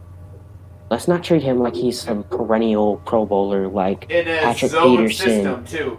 A Or- zone I system. don't think that he's going to be shit anywhere else. I'm not hoping for him to be shit anywhere else. He's not a Richard Sherman. He's not a Patrick Peterson. He's not a Revis. He's nowhere near that. He's, if anything, he's more of a, I'm not even going to call him Casey Hayward. Yeah, no, he had one great year. He was the one-hit wonder. What about you, Nick Howard? I'm surprised that they got rid of Richardson. Like they could use some wide receiver help. Like all they really have there is McLaurin. I think they're gonna go for a tight end. His name always gets banged up, so I think they could use some weapons. That Richardson cut surprises me. And I was surprised when they cut Doxson too.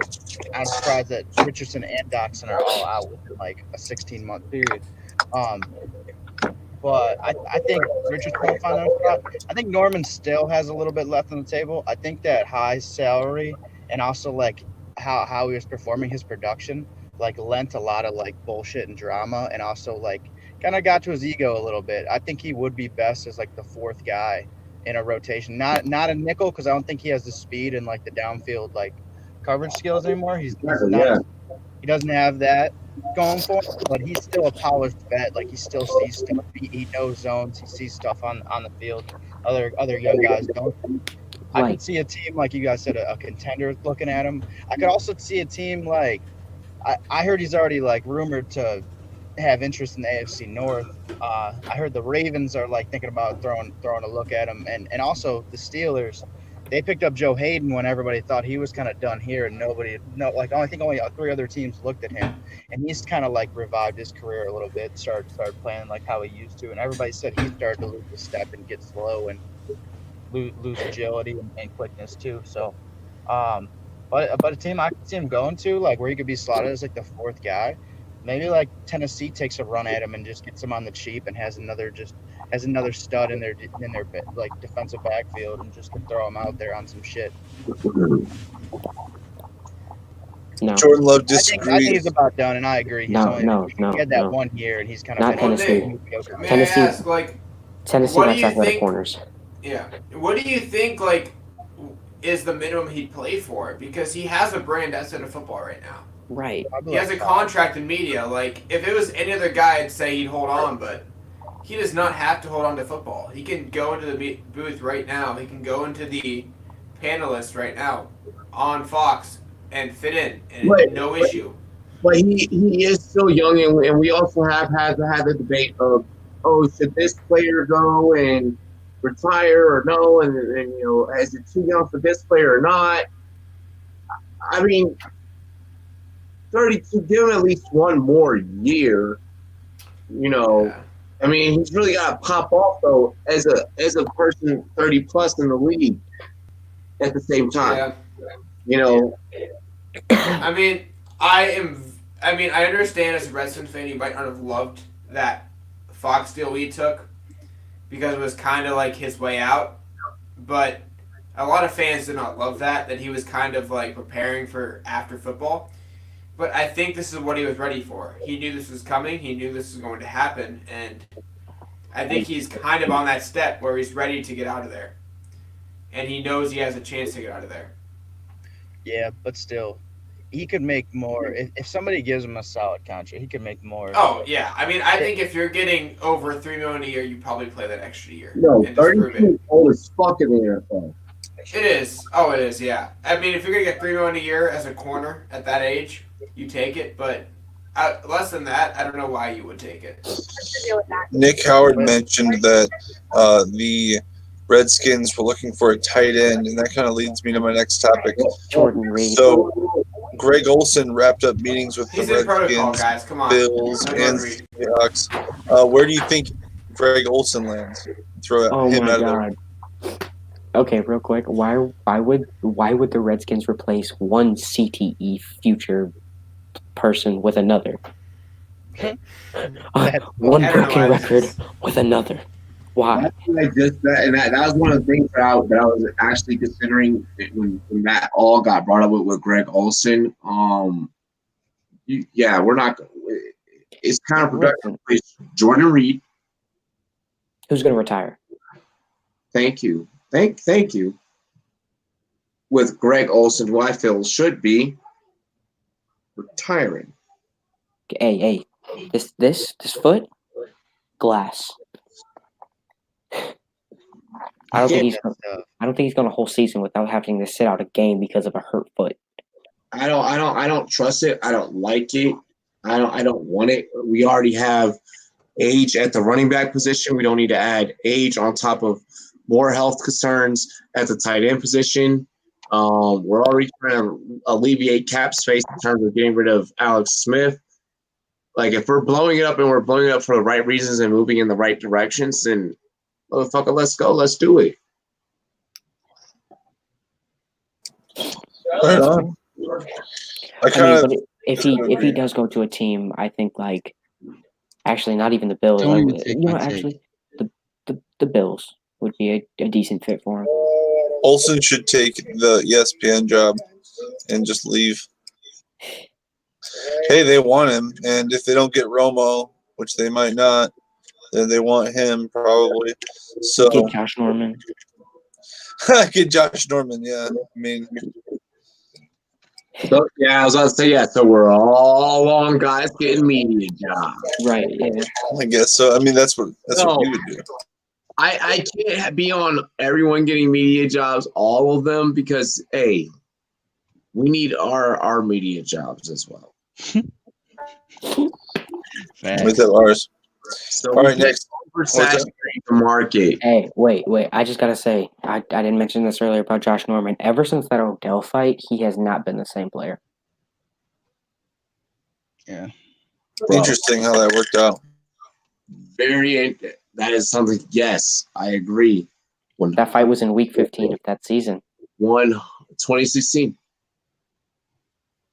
Very nice shirt. Very nice shirt. Rumboyz. Anyway, so Arthur Blank went on record in regards to Devontae Freeman stating, "I love him, but the salary cap is not unlimited. Is Freeman set to move to another team? If you are wanting him, or would you want him on your team?" This is probably my last topic, at least, but I find it interesting because Freeman is an interesting guy. He could probably make some noise. Devontae Freeman, with the concussions, repetitive over and over and over again. I'm not sure if I have full faith in him. I don't know if I want him on my team. I think that if the Cardinals release David Johnson, They won't. It's not an option. yeah, It's a $16 million dead cap. They would lose $2 million by cutting him. And with like this offseason, they're going to re-sign DJ Humphries, who's going to want money. They're trying to make moves for Chris Jones if he doesn't get franchise tagged. They're going to try and spend money this offseason. Having that $2 million, it's not going to be an option. So then I guess they're releasing James Drake. He's already an unrestricted free agent, so they're just not going to re-sign him. Well, I don't want to deal with that, honestly. Well, then, yeah. Cheers to me, cheers to you. Right? I mean, no. I guess. Like, I'm honestly fucking in that position. Devontae Freeman. I guess you now become a commodity. Devontae Freeman is the 5th highest paid running back in the NFL. If people don't know that, it's insane. But yeah, he is the 5th highest paid running back, and Atlanta is going to owe him money. And at this point, I can clearly say this: they should have paid Tevin Coleman over him. Well, I guess they're for their owner is coming out on record and stating he's not with it and he doesn't want it. He doesn't want Devontae Freeman on the books. Well, he's saying that we have a pay structure, a cap. We have cap, stipulations. We can't pay everyone. In regards to Devontae Freeman specifically. Oh yeah, he's getting cut. So can I ask this though? What was his guaranteed money as well? This season it's $9 million. All his money this season is guaranteed. It's 8.85 to be exact. Yeah, because he got screwed in the negotiation process. Yeah. For him. By the way, I don't know. I just don't know that. I was looking at something today about David Johnson and how he was the 4th highest paid back, and then Devontae Freeman was 5th. So. Yeah, I mean the running back position is just a rough spot to be in right now. I mean, for him, it's one of those things. I think he might have to re-sign somewhere and just prove himself anywhere at this point. How old is he? 27? How are you 27. thinking, bro? Yeah. He's relatively young. Am I thinking about Freeman? But he does have close to 1,000 touches. Yeah, Nick. Yeah, about Devontae Freeman. He has 950 carries.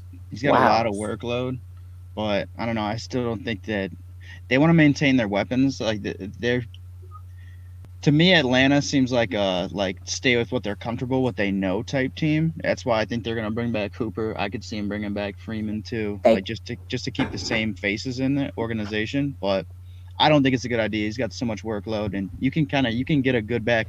This is a deep running back class, man. Deep. Nick, they can't bring back Austin Hooper. They have no money. No. Like it's literally not an option. They're gonna have to choose between this offseason. They're gonna have to choose between Devondre Campbell, who's one of their only solid and like healthy pieces consistently on defense, or literally everybody else that is a free agent. They have no money. Damn, I didn't know they were that strapped. Yeah, that's why they're talking about cutting Devontae Freeman. It is because they are that like tight on money, and that $8 million, while it's only $8 million, can literally have them bring back 6 to 7 people on that same money. Damn. And I think at this rate, if you have Devontae Freeman and his injury concerns, you could probably spend like a 4th or 5th round pick on a running back, considering this class is very deep at running back, and you're going to get that same production. Yeah. So yeah, I'd let him walk and I'd take a rookie. It's a deep running back class. Like I said. You're going to look at it. AJ Dillon, a Keyshawn Vaughn, who I'm really high on. I know a lot of people are iffy on him, but I mean, Cam Akers, a guy who's shooting up boards, but that's another guy who I compare to Devontae Freeman in a way. I think Zach Moss would be a solid option. Zach Moss needs to work on his ball control, but other than that, I mean, he's a good running back. Yeah, and he's actually slept down as a receiving back. He's pretty good out the backfield. He's very good at receiving. What were you going to say, Robbie? I was wondering if we were ready for the next topic. Oh, yeah. Yeah, well, I'm gonna slide, fellas. I'm gonna head in the bar. I kind of just been sitting in the car, chopping it Oh, up. yeah. You saw me. Norris. But all right, take care, fellas. Peace, love, and be your best selves, fellas. Always. Hey, and Robbie, do a shot. Let me go get that motherfucker. I need it. All right, well, peace out, y'all. Take care, family. How you going to tell him to go get that and then just leave me on stream alone? Yo, you go. I'll be watching as I'm walking to the bar. I got like 3 blocks to cover. This motherfucker's gonna do a shot for me. Aye. I'm dead. All right, man. All right, Peace out, bro. fellas. Take care, guys.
Robbie, you still got to take a shot. Oh, he's still here? Oh, no, that was your voice laughing. Yeah. To Nick Howard, cheers. I can't believe I kept going like this all day. This shit sucked. You're still alive, man. For the brand, dude. All right. Well, we want to keep going or what? Yeah, we got 2 more topics, or 3 more at least. Well, actually, 4 more. So, what do you make of Myles Garrett sticking by his allegations about the whole Rudolph situation? You want me to be completely honest? Yeah. I think it's the truth. I said it back when this happened. You can go back and check. I said that he had to have said something. He just had to have. Myles Garrett writes poetry. He's known as a peaceful dude. He doesn't lash out. He had to have said something so astronomically out of this world to get Myles Garrett to flip like that on top of grabbing his helmet. I just think that Myles Garrett is telling the truth here, and that, of course, the NFL is going to cover this up. They don't want a scandal like this, knowing that, the one white, out of the limited white people in the league, this is what happens when they start. like this is what happens. Like they don't want that on their rap. Of course they're gonna cover this up, and of course Mason Rudolph's not gonna admit to this because that's gonna make him look awful, and he's gonna get blackballed. But I'm completely on the side of Myles Garrett here. So after, like he was reinstated back into the league, yada yada yada, so on and so forth, this, that, and the third. That's when I was like, all right, it don't matter what anyone says. If he's still sticking by this, at first I said, I was like, all right, I think he might be reaching. And normally I would say that for another brother. But that's because there was no evidence of it. The fact that he even got reinstated and he's still pushing it. Exactly. So now I'm like, all right, no, you're right. No, you're right. And I have no further value with it.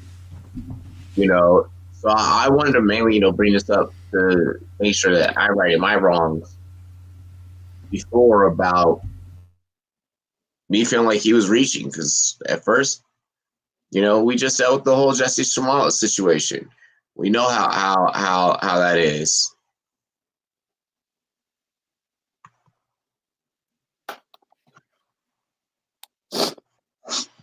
What do you think, Jake? Is the question, because I just saw something that shocked me. Myles Garrett is still pushing about Mason Rudolph saying a racial slur during the whole scuffle, and that's what started it. What do you just think about it, that he's still sticking to the story? Okay, so I believe the word was said. I'm fairly confident it was probably a player who has, who's probably at least half African American or maybe Latino. Probably said it on the field. No, wait. To clear this up, he's saying that Mason Rudolph said it. No. We know, J-Love. We all know. No, we all know what he said. I think he heard the word. I think he heard it from somebody there. Around that 6-yard radius. Somebody yelled it. Again, NFL. There's a reason only players are mic'd up certain times. I think it was said. I know for a fact that if I were to hear his explanation, I would say I'm 90% sure the word was said. I don't know if he knows who said it. I'm not going to say Mason said it. I will not until I hear him on audio saying it. I think that's a fair assessment. Yep. I want to hear him saying it, his voice matching what his interview voice is, saying the word. At this point, honestly, I feel like it shouldn't even fucking matter. The fact that it got re-brought up and the fact that ESPN Media wanted to go as far as re-bring it back up, that's honestly what initially triggered me. Because I was like, why are you bringing it back up when there's absolutely positively no reason to bring it back up? That's why I think it's true. I think a word was said. I don't know if he knows who said it. That's the thing is, like, when he sacked Myles Garrett, or when he sacked Mason Rudolph, he's on top of him. You're literally inches away from his face. I think you're going to know that came from that direction, and he's right there in front of you. Here's the thing, That's when the whole thing started. I think he can pinpoint that, hey, that was you. But the explanation was weird to me, because he said as he was pulling him down, he heard it. Your reaction being pulled down to the ground when you're throwing the ball away is to grab your head, not say something that's really offensive. Look, that's my thing, where it's like his first reaction was to say that word when being thrown to the ground. I mean, hey, CTE will do some things to you, man. Maybe, but when you're being thrown to the ground, you don't scream something offensive. You say, protect yourself, right? Like, mentally, I don't think you have the mentality to say something rude. When you're getting bullied, or when you're getting abused, and when you're getting your fucking shit pushed in, the way that Steelers offense was throughout the duration of that game, you might get frustrated like a little kid on Xbox that's getting fucking their ass whooped on Call of Duty one too many rounds by someone that is really about the shits. When you're in middle school playing on a blacktop. Yeah. Yep. But one of those things where it's like, as I was pulling him to the ground, he said this. At that point, you're in the air protecting yourself. I don't think he said it then, and I don't know, man. I need to hear audio. I don't want to say anybody is Like I said, the NFL's not going to release that. I'm not going to go there yet. I need to hear audio. In no way, shape, or form is the NFL going to release that. You're going to have to find somebody else, an outside source, who's going to be able to find You that. are. Like Yeah. TMZ, for example. If TMZ gets this, it'll probably be yeah. edited, first of all. So we're going to have to verify that it's true. And second of all, Yeah. the NFL is going to try and cover this up as much as possible. They already said that they have no audio, which I find completely false. The False. reasoning So is wrong. awful. Because Myles Garrett brought that up. It's like, bring the audio up. It's like, oh, well, he had a backup helmet. Because his No, he other helmet was didn't. damaged. No, he didn't. That happened multiple games before that. They would have put his. How can he hear? How can he hear the plays? That was the excuse Myles Garrett gave. Or was given. He Oh, has there's a a mic backup. talking to his coach. But it was a backup helmet that game. That's what the NFL But said that to still has Myles the Garrett. mic. Yeah, they didn't have that on record. That's I'm what just saying what Myles Garrett said in the interview. He was given that they had a backup helmet in that game that did not have Garbage. a hot mic.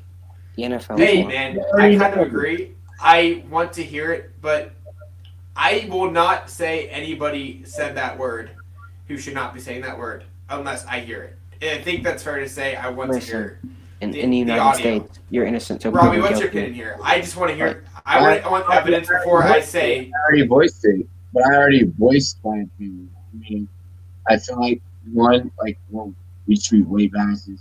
Two, cool. If you're saying that you heard it, then yeah, you definitely did fucking hear it. If Oh, you're I'm saying sure you someone heard said it. Yeah, you're saying it's that NFL. If Right. you heard it, if you're saying that you heard it, and you're saying that you heard it after the fact, months and months later, like, you could have easily been like, I'm reinstated. I don't give a fuck. Instead, no, you chose to really speak out, and you chose to strongly speak out, which to me, coming from where I'm from, means you let people know, motherfucker, don't say that shit again. Don't act stupid if I'm lined up in front of you again. Which he won't be. Mason Rudolph will not start another game. I mean, it's not Oh, even. that was with this play too. I mean, it's one of those things. What I think that Garrett is doing by bringing Revelation to it again is that, hey, stuff is said on the field. Sometimes people take it too far. This is not the first time that a player has been accused of it. This is the first time that a player has been accused of it and gotten their ass beat on the field for it. Yeah. Sarah Lewan has been accused of this. I love busting with the boys. There have been multiple players that have been accused of this.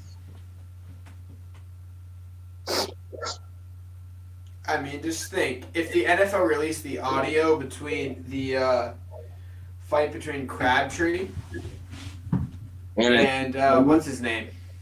Keep the lead. Yeah, that'd be terrible. They would never release that for many reasons, right? The words, I can guarantee you, and I can say this on the show, I can guarantee you the words, nigga, I'm gonna snatch your chain right here, right now.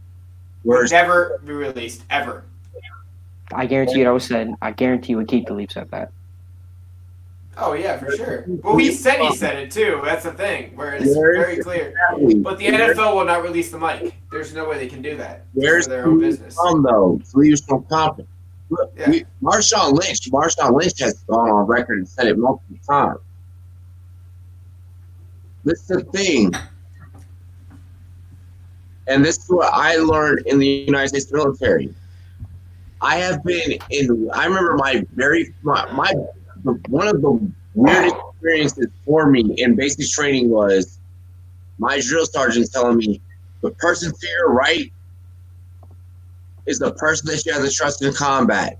And I looked to my right, and it's this dude by the last name McCorkle. And McCorkle is from the swamps of fucking Florida and has never seen a black person ever in his life. And I'm the first fucking living, breathing example of it. Literally, this dude was like, you're just a different shade of darkness than I've ever seen. He's like, I've seen people darker than you on TV, but you're just a little bit different. What exactly are you? Motherfucker, I'm black, Italian, and Hispanic. I'm mixed. What do you expect? This is real life. Like, listen, you want an authenticity. This is real life shit. I don't fucking leave my fucking TV on goddamn bullshit and let it make my opinion. I walk outside and I can understand that, holy shit, this is the way that roses grow. Shit's brown, yada, yada, yada. Oh my god, that comment. Bro, Hey guys, can I that's the way bring that up, I feel about it. No, that's the way that I feel about it. If it was said, it was said. Look, No, I'm talking about in the YouTube comments. Oh, If you I know, know. JD. Yeah, I know. I know your love. Because I mean, mostly Robbie here. So,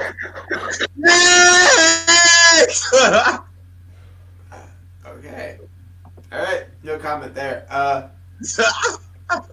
But, no. So, do you think there's any chance that Blachowicz gets the title shot now after knocking out Anderson in the first round? He just starched him. Right hand. Make a take. I didn't see, so I didn't make a take. I can't make a take. I Okay, didn't say well, that. I will say, late first round, he got starched. Corey Anderson just knocked out. Straight up. Does Blachowicz take it from the rematch with Reyes? I don't think so. I still gotta see. I cannot formulate a take without me saying. I cannot speak about that on this episode. I will say, it was a right hand to the face that knocked him straight out. I gotta see Very it. clear, but Just I don't see know, it. man. Yeah. I'm a big film person. I have to see it before I can talk on it. Blake St. Clair, yeah, Corey You is have a- not asleep. I saw him get up alive, so we're good, but he got beat. We do have a couple more topics to talk on, though. All right. Is it wise for the Bears to trade away Khalil Mack for the 102 pick to the Washington Redskins? We'll let Jake go first. No. You have a quarterback in his fifth year for the prove it year. If he turns it around and you trade Khalil Mack and you have a defense that's struggling for a year where it looks bad for the quarterback, it's going to be overall a terrible thing where you gave away a defensive guy you can really help build around with the quarterback that extra year. Let the team build for another year. You sign a quarterback you draft early for 5 years. Let him figure it out. If he fails, he fails. Move on, rebuild. Give the team another year. One more year. Just one more year. Please. So you say it's not smart. Trade out. What can you get for him at this point? It's tough to even get the value out. He had a bad year. Listen.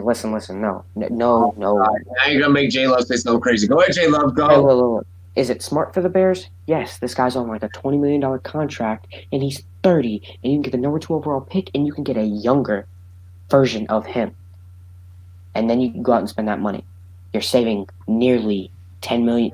More than that, probably like 15. You're getting a younger version of him in a different position. Not okay. Also, he's a little bit less of a scheme fit. The Bears run a 3-4. Or you can even get a quarterback. Or you can get a franchise quarterback because I still don't think Mitchell Trubisky is that. Or you get a franchise tackle. Do you think that? All right, so this is even more reason why. This is very, very smart for the. This is more reason why you and I would talk. This is more reason why you and I would need to talk. Okay, because we need to get on the same page in terms of scouting. Yeah.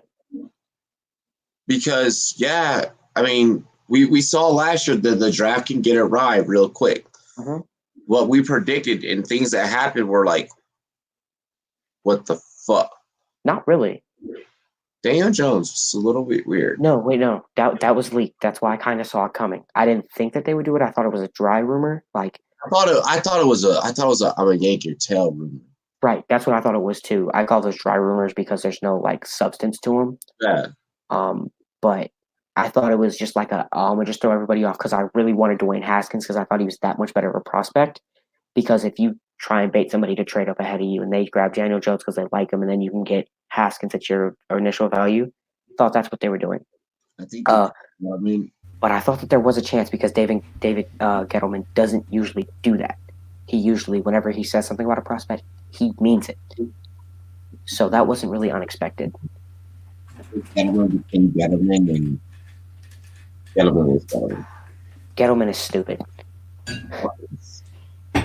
Well, But this- like, what I no, want- the draft last year really wasn't that surprising in my opinion. In a weird way, like we saw DK fall. especially later in the rounds. Later in the rounds, I'll give you that, but that always happens. DK fell. AJ Brown fell a lot farther than I thought he was going to. Terry McLaurin went about just where I thought he was going to. The biggest, where I thought he would. the two biggest drops for me that I think are still probably the two best picks in this draft were Amani Oruwariye for the Lions, who played great minutes for them at that second corner spot this year, who went in the 5th round, and Kelvin Harmon. I thought he was a day 2 or day 3 type of guy, and he went in the 6th round to you guys. Yeah. And that was a massive drop just because of his lack of speed that he showed at the combine. I personally said he shouldn't have ran because I didn't think his speed was there on tape, and I was right. But I think the draft pretty much went to as expected for a lot of guys. Kelvin Harmon, big time bust. He's not a bust, actually. He played pretty well. He was a 6th round pick. I don't know if you can call him a bust. Also, Here's the situation this time. He needs the XFL. I'm a big Kelvin Harmon fan. He needs the XFL. Okay. I'm a Kelvin Harmon fan too because he's part of my team. So the XFL develop, come back. May I ask, Robbie, do you think that truth about the offer was legit? Do you think the Redskins would give up that much for Mac? I don't think so. Listen. You're the one If the Redskins. Redskins do this, they are stupid. Like they are Oh, so. it was ridiculous. I don't believe they ever offered that. Question. That's my opinion. I don't think they offered that for a reason, and that's why I'm saying why. Like, I don't think it was a good move to trade anything Well, me just literally asking because it never was a thing. That offer was never available, and there's no way it would have happened. straight up. Is it smart for the Redskins to do this? Fuck no. Is it a very much Redskins-esque thing to do? Yes. Yeah. See, I don't believe it. I don't think they're that dumb. Especially no. Here's the thing though. Especially you don't even really need an edge rusher. We don't need an edge rusher, and we don't need anyone back there. What we need is Chase Young. Yeah. Okay. Yeah, Ryan Kerrigan's okay. Edge is not your biggest need. Let me put it that way. In a 4-3, it's not your biggest need. But Chase Young still. But developing what we're trying to develop and having youth. Yeah. Is what That's we need. the thing.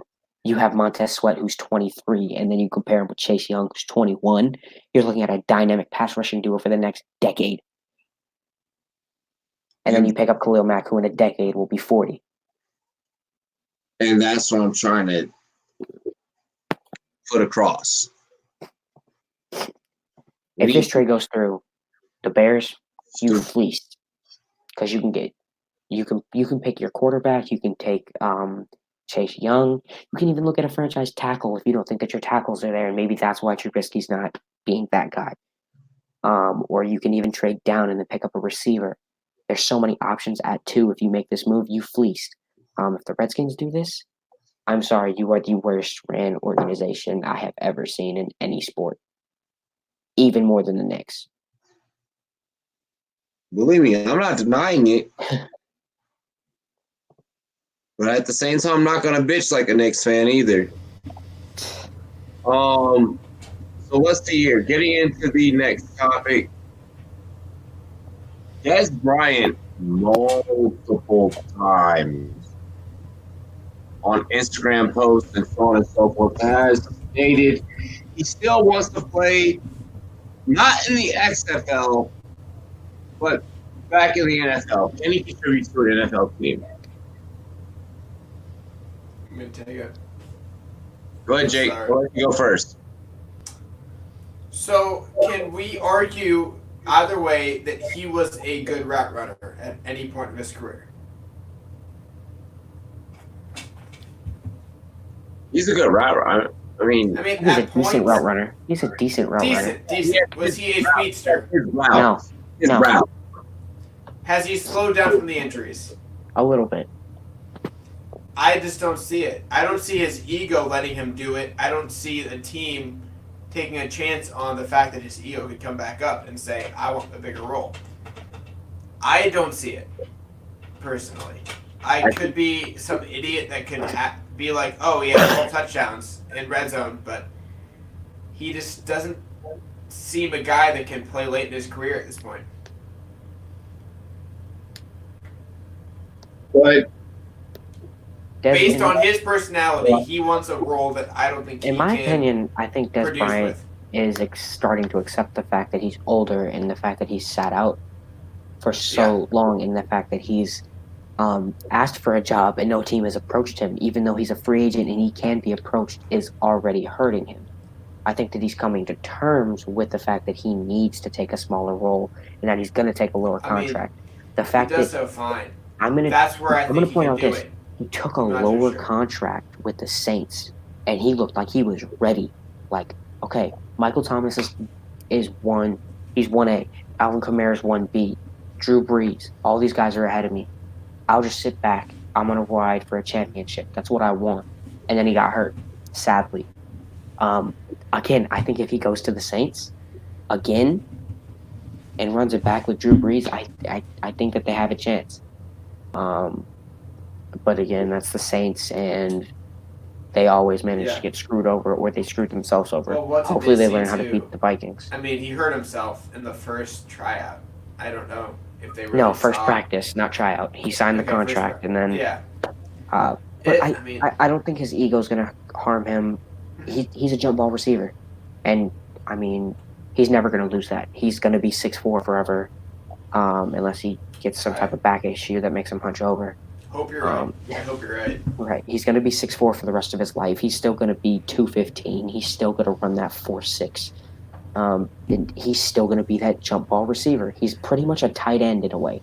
If you can compare him to Evan Ingram, if they played him at tight end, and instead of just lining him up on the end, just call him a tight end and play him slightly off the line, and you have a 6'4" athletic tight end who's very, very good at doing what he does in high pointing a ball. Just do that. Because Jared Cook is getting old, and he keeps getting hurt, so just try that. good point. Good point. I don't think that he makes it back into the league. I think that he has a spot somewhere. I want Somewhere. him to, but at one point in time, I mean, right before even me and Ty started our show, like I had told Ty, I was like, I wouldn't mind taking him on. You know, back then, like he was still fairly healthy. I was like, I wouldn't mind, us, taking him on for Redskins because we're used to doing that. We took on Deion Sanders when Deion was nothing. Like that's a very Redskins-esque thing. Cardinals took on Emmitt Smith towards the end. It's a very for organizations, certain teams they just do that, and we didn't. And I see why. And because of that, I'm torn. And I think he should just not worry about this. Let me ask you this. The Packers are sitting at the end of the first round. Say that all the top receivers go. Jerry Jeudy, CeeDee Lamb. You're looking at Justin Jefferson, T. Higgins. I know I'm forgetting more people. Kid from Alabama, Henry Ruggs. All those guys go. And you're sitting there, and then you have to go in a different position in the first round. And you go to the second round. Brandon Ayuk isn't there. All these guys go. Then what do you do in free agency? You look at Des Bryant. There's a chance that if the draft falls right, Des Bryant is going to go to a team like that. And if you're going to sit up here and tell me the Packers wouldn't throw him a bone for $3 million, you're tripping. And I think that's why the Packers have honestly been the most aligned team. There has been any team that I've been reading up on lately that has been aligned with this team. It has been the Packers. The Packers are in a really bad spot. I'm going to come out and say it. They are in a really, really bad spot with this draft. Not for the future. However, I do think Aaron Rodgers is starting to take a step back. But I think it's been that way for 2 years, to be honest. Yeah, but in this draft where they're sitting, They're not going to get a top-tier corner. They're not going to get a top-tier lineman. They're not going to get anything like that. While this is a great receiver class, they're going to be sitting in that area where the receiver's there. Well, Justin Jefferson could be there. I don't think he is a first-round pick. Like, I don't think he's worth that. I think he's a high second-rounder, so do you trade back for him? The Packers don't historically trade back, and if they do, they trade back up. It just doesn't really fit. So, I kind of want to go with Arku's take where he said that the point that Green Bay should go is Des Bryant. I'm like, is that another Jimmy Graham for him? Where you get him a little bit past where he should have been signed big time long term, and you just don't get the same guy you think you're getting. I don't want to say it's the same thing as Jimmy Graham because Jimmy Graham has already slowed down massively. But I mean, when they signed him, it was a couple bad years. It wasn't one of those things where he was not as good. It was one of those things where he's not been playing. Which Jimmy Graham's a system player. Let me put it that way. I would agree. But Jimmy Graham was a system player. He was used masterfully by Sean Payton. But he was on the field. I don't know about Des Bryant being on the field, which does concern me. Again, they paid Jimmy Graham. Throwing a bone to somebody is different. Yeah. I don't know. I think the Packers have to go with their homegrown receivers. Like who? I'm not taking MVS over Des Bryant. I'm not taking Geronimo Allison. I know it's tough. No, yeah, I'll take that veteran presence, over either of them. Fuck no. Yes. I'll take AJ Green over MVS or fucking.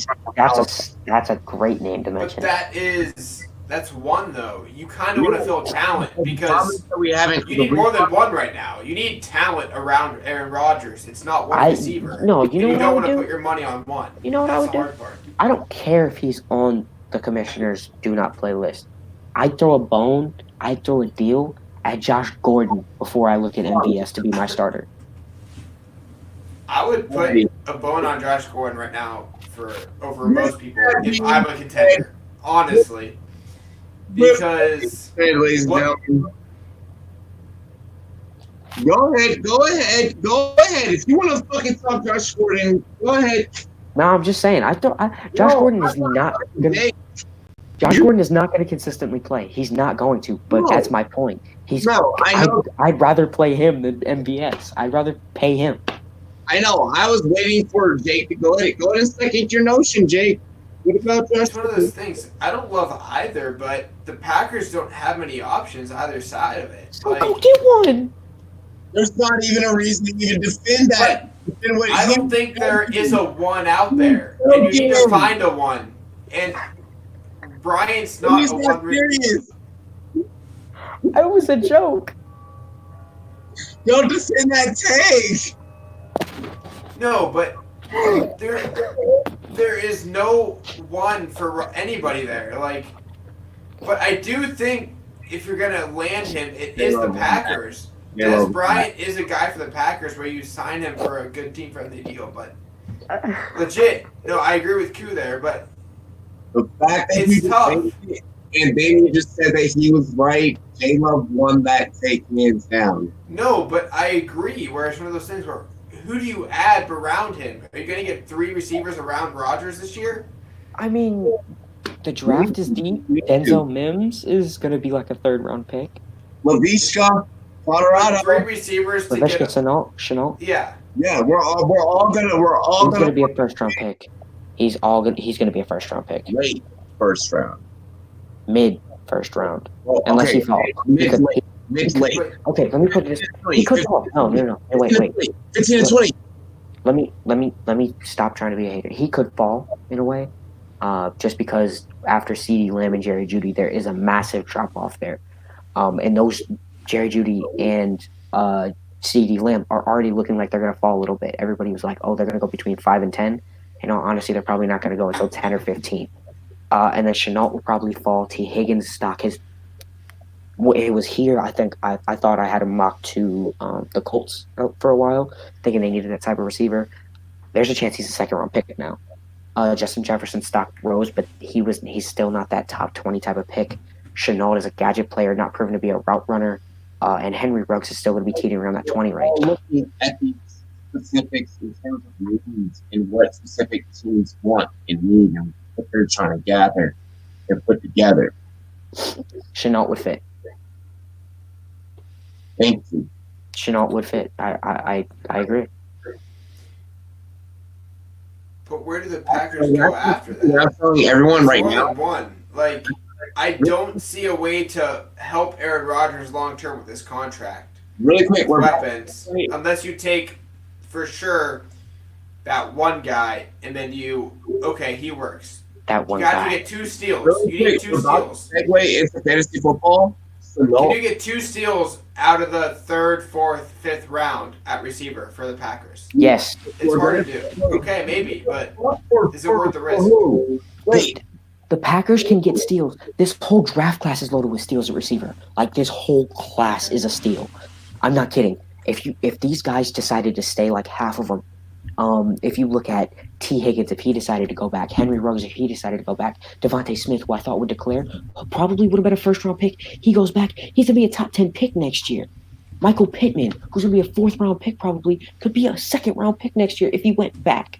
Just because this class is so loaded, any other year, these would be top 50 picks. But just because it's so stacked, these guys are going to fall. And if they fall to the 4th round, you're going to revamp a receiving core off of 4th-round picks. we knew that this was going to be a loaded class like that this year. We knew that this year was the offensive class. Last year, significantly different compared to what Defensive class. Defensive. defensive heavy. Like, you already knew this. You know this. You know this. But that's why offensive players started going in the 1st round last year, is because people were reaching on those offensive players because defense was so stacked. So if anybody wants to fact us and be like, oh, well, 16 in the offense and 16 defense, shut up. Okay? Think about it logically. Yeah, at the end of the day, last year was significantly fairly defensive. That's why there's a reason why the players that I had to read this year were all pretty, for the most part, a lot of them were booms because it was all offensive guys out of the class. And then everything after that was a complete fucking tip-off. A huge tip-off. Yeah. There's like 2 or 3 players that are complete not ringers. Gary Jennings is not a ringer. Unfortunately, Jared Stidham will be. But more and more, what I was trying to point out, Chenault, for all of you dynasty players, go and get him, stash him. You can stash him on your bench the whole year this year. He may play even this year, but you can stash him in a dynasty league. If you're in a dynasty league, this would be an amazing pickup. Exactly. A lot of you have been wondering, okay, what am I doing with Andy Isabella? What am I doing with Andy Isabella? Stashing. You're either stashing or you're selling so that you can go and get this pick for Chenault. Because you're going to be getting the same value out of the 2. I understand a lot of people who are NFL fans don't really understand the want or need for the draft. If you are a fantasy player and if you're big into fantasy football and you just are like, oh, there's rookies, I'll do my research on them then, do your research now. Yeah. In my opinion, that's one of the biggest things. If you if you're a fantasy player and you find out that, hey, I have the upper hand on these rookies, guess what? I have upper hand on everybody else in this field. For example, I was in a draft a few years ago. Saquon Barkley had just came out. Everybody was like, who's this Saquon dude? Because these dudes don't watch college football. And I'm sitting there, end of the 1st round. I had the 10th pick because it was a 10-person league. Saquon Barkley falls to me at 10. Oh, guess what? Thank you, because y'all just don't know fantasy football. Y'all just don't know college football. Thank you. Man, that's not bad. When he came out, he was a number 2 overall pick in fantasy right away, out the gate. I think he was 6. I would have taken him at 2. And I could have sworn that someone in my league took him at 2, actually. No, because that was when it was Todd Gurley, Le'Veon Bell, David Johnson. That was when D-Hop, Antonio Brown. Said that. And no, I literally remember these rankings. Who was 6? I think it was Mike Evans was 6 or something like that. And then it was like Saquon and 8. Saquon and then Zeke and stuff like that. But yeah, Let's see here. if you know the draft, you're going to have an upper hand in dynasty leagues and especially deep leagues as Like well. I said, there's a good comparison to where you can trade to see if you can go and get this guy for someone that you already have rostered from the previous rookie class. Wait. We're going to do that. Hey, fantasy people, if you guys don't know about Hakeem Butler, look him up. You'll be able to, if you're in Dynasty, you can probably move Hakeem Butler right now. Mhm. You can move. If you're in a Dynasty league, pick up Hakeem Butler right now because I'm hearing reports that he might be the wide receiver 1 next year in Arizona. Jake's like fantasy football's my out. Well, our last question actually is fantasy football for the night. This has been coming up around the fantasy football circuit, around the early QB circuit. If you're going to draft early QB, who are you going in? Why? Of course, splitting hairs. Don't draft early QB. Don't draft early QB. But if you're going to do it, there are people that do it. There are people that pay to know what to do it. You're slow if you do. But if you are going to draft early QB, Mahomes or Jackson? yeah, in all honesty, it's so obvious. Mahomes or Jackson, both of them. Mahomes is going to get 50 touchdowns, and Lamar Jackson's going to get his yardage on the ground, which is secure points. Yeah, I mean, I think it's clear as day. I didn't sound clear as day. That sounded like I could get either one. I mean, you can. All right, so clear as day, you could get either one. Yeah, and be fine. Not really. You won't be fine because you took a QB early. Yeah, but it's true. That's true. Which some of you will go and do. You won't be fine, but if you want a QB early, go one of those two. If you take like Russell Wilson in the 3rd round, I might smack you. We answered it. We hosted the question. This question was sent to us by a fan. They wanted us to cover it. This fan, whoever it was, please hear me out. Listen to me. Do not take a quarterback inside the top 7 rounds. Don't do it. Until round 7, don't even consider it. If one of these two falls to you in round 7, that's when you consider it. You want to know what I did in round 7 of our draft this year? I took Andrew Luck. And you know what happened in round 13? He retired. Yeah, that was fucked up. So just wait till like the last few rounds. Because if I would have waited till round 13, I would have not have wasted a high pick on quarterback who retired. That was a one-off situation for that, so it's all good. It's all good. That's like never gonna happen again. But in all seriousness, just wait. It's going to be better value for you if you can fill out with top tier running backs and receivers.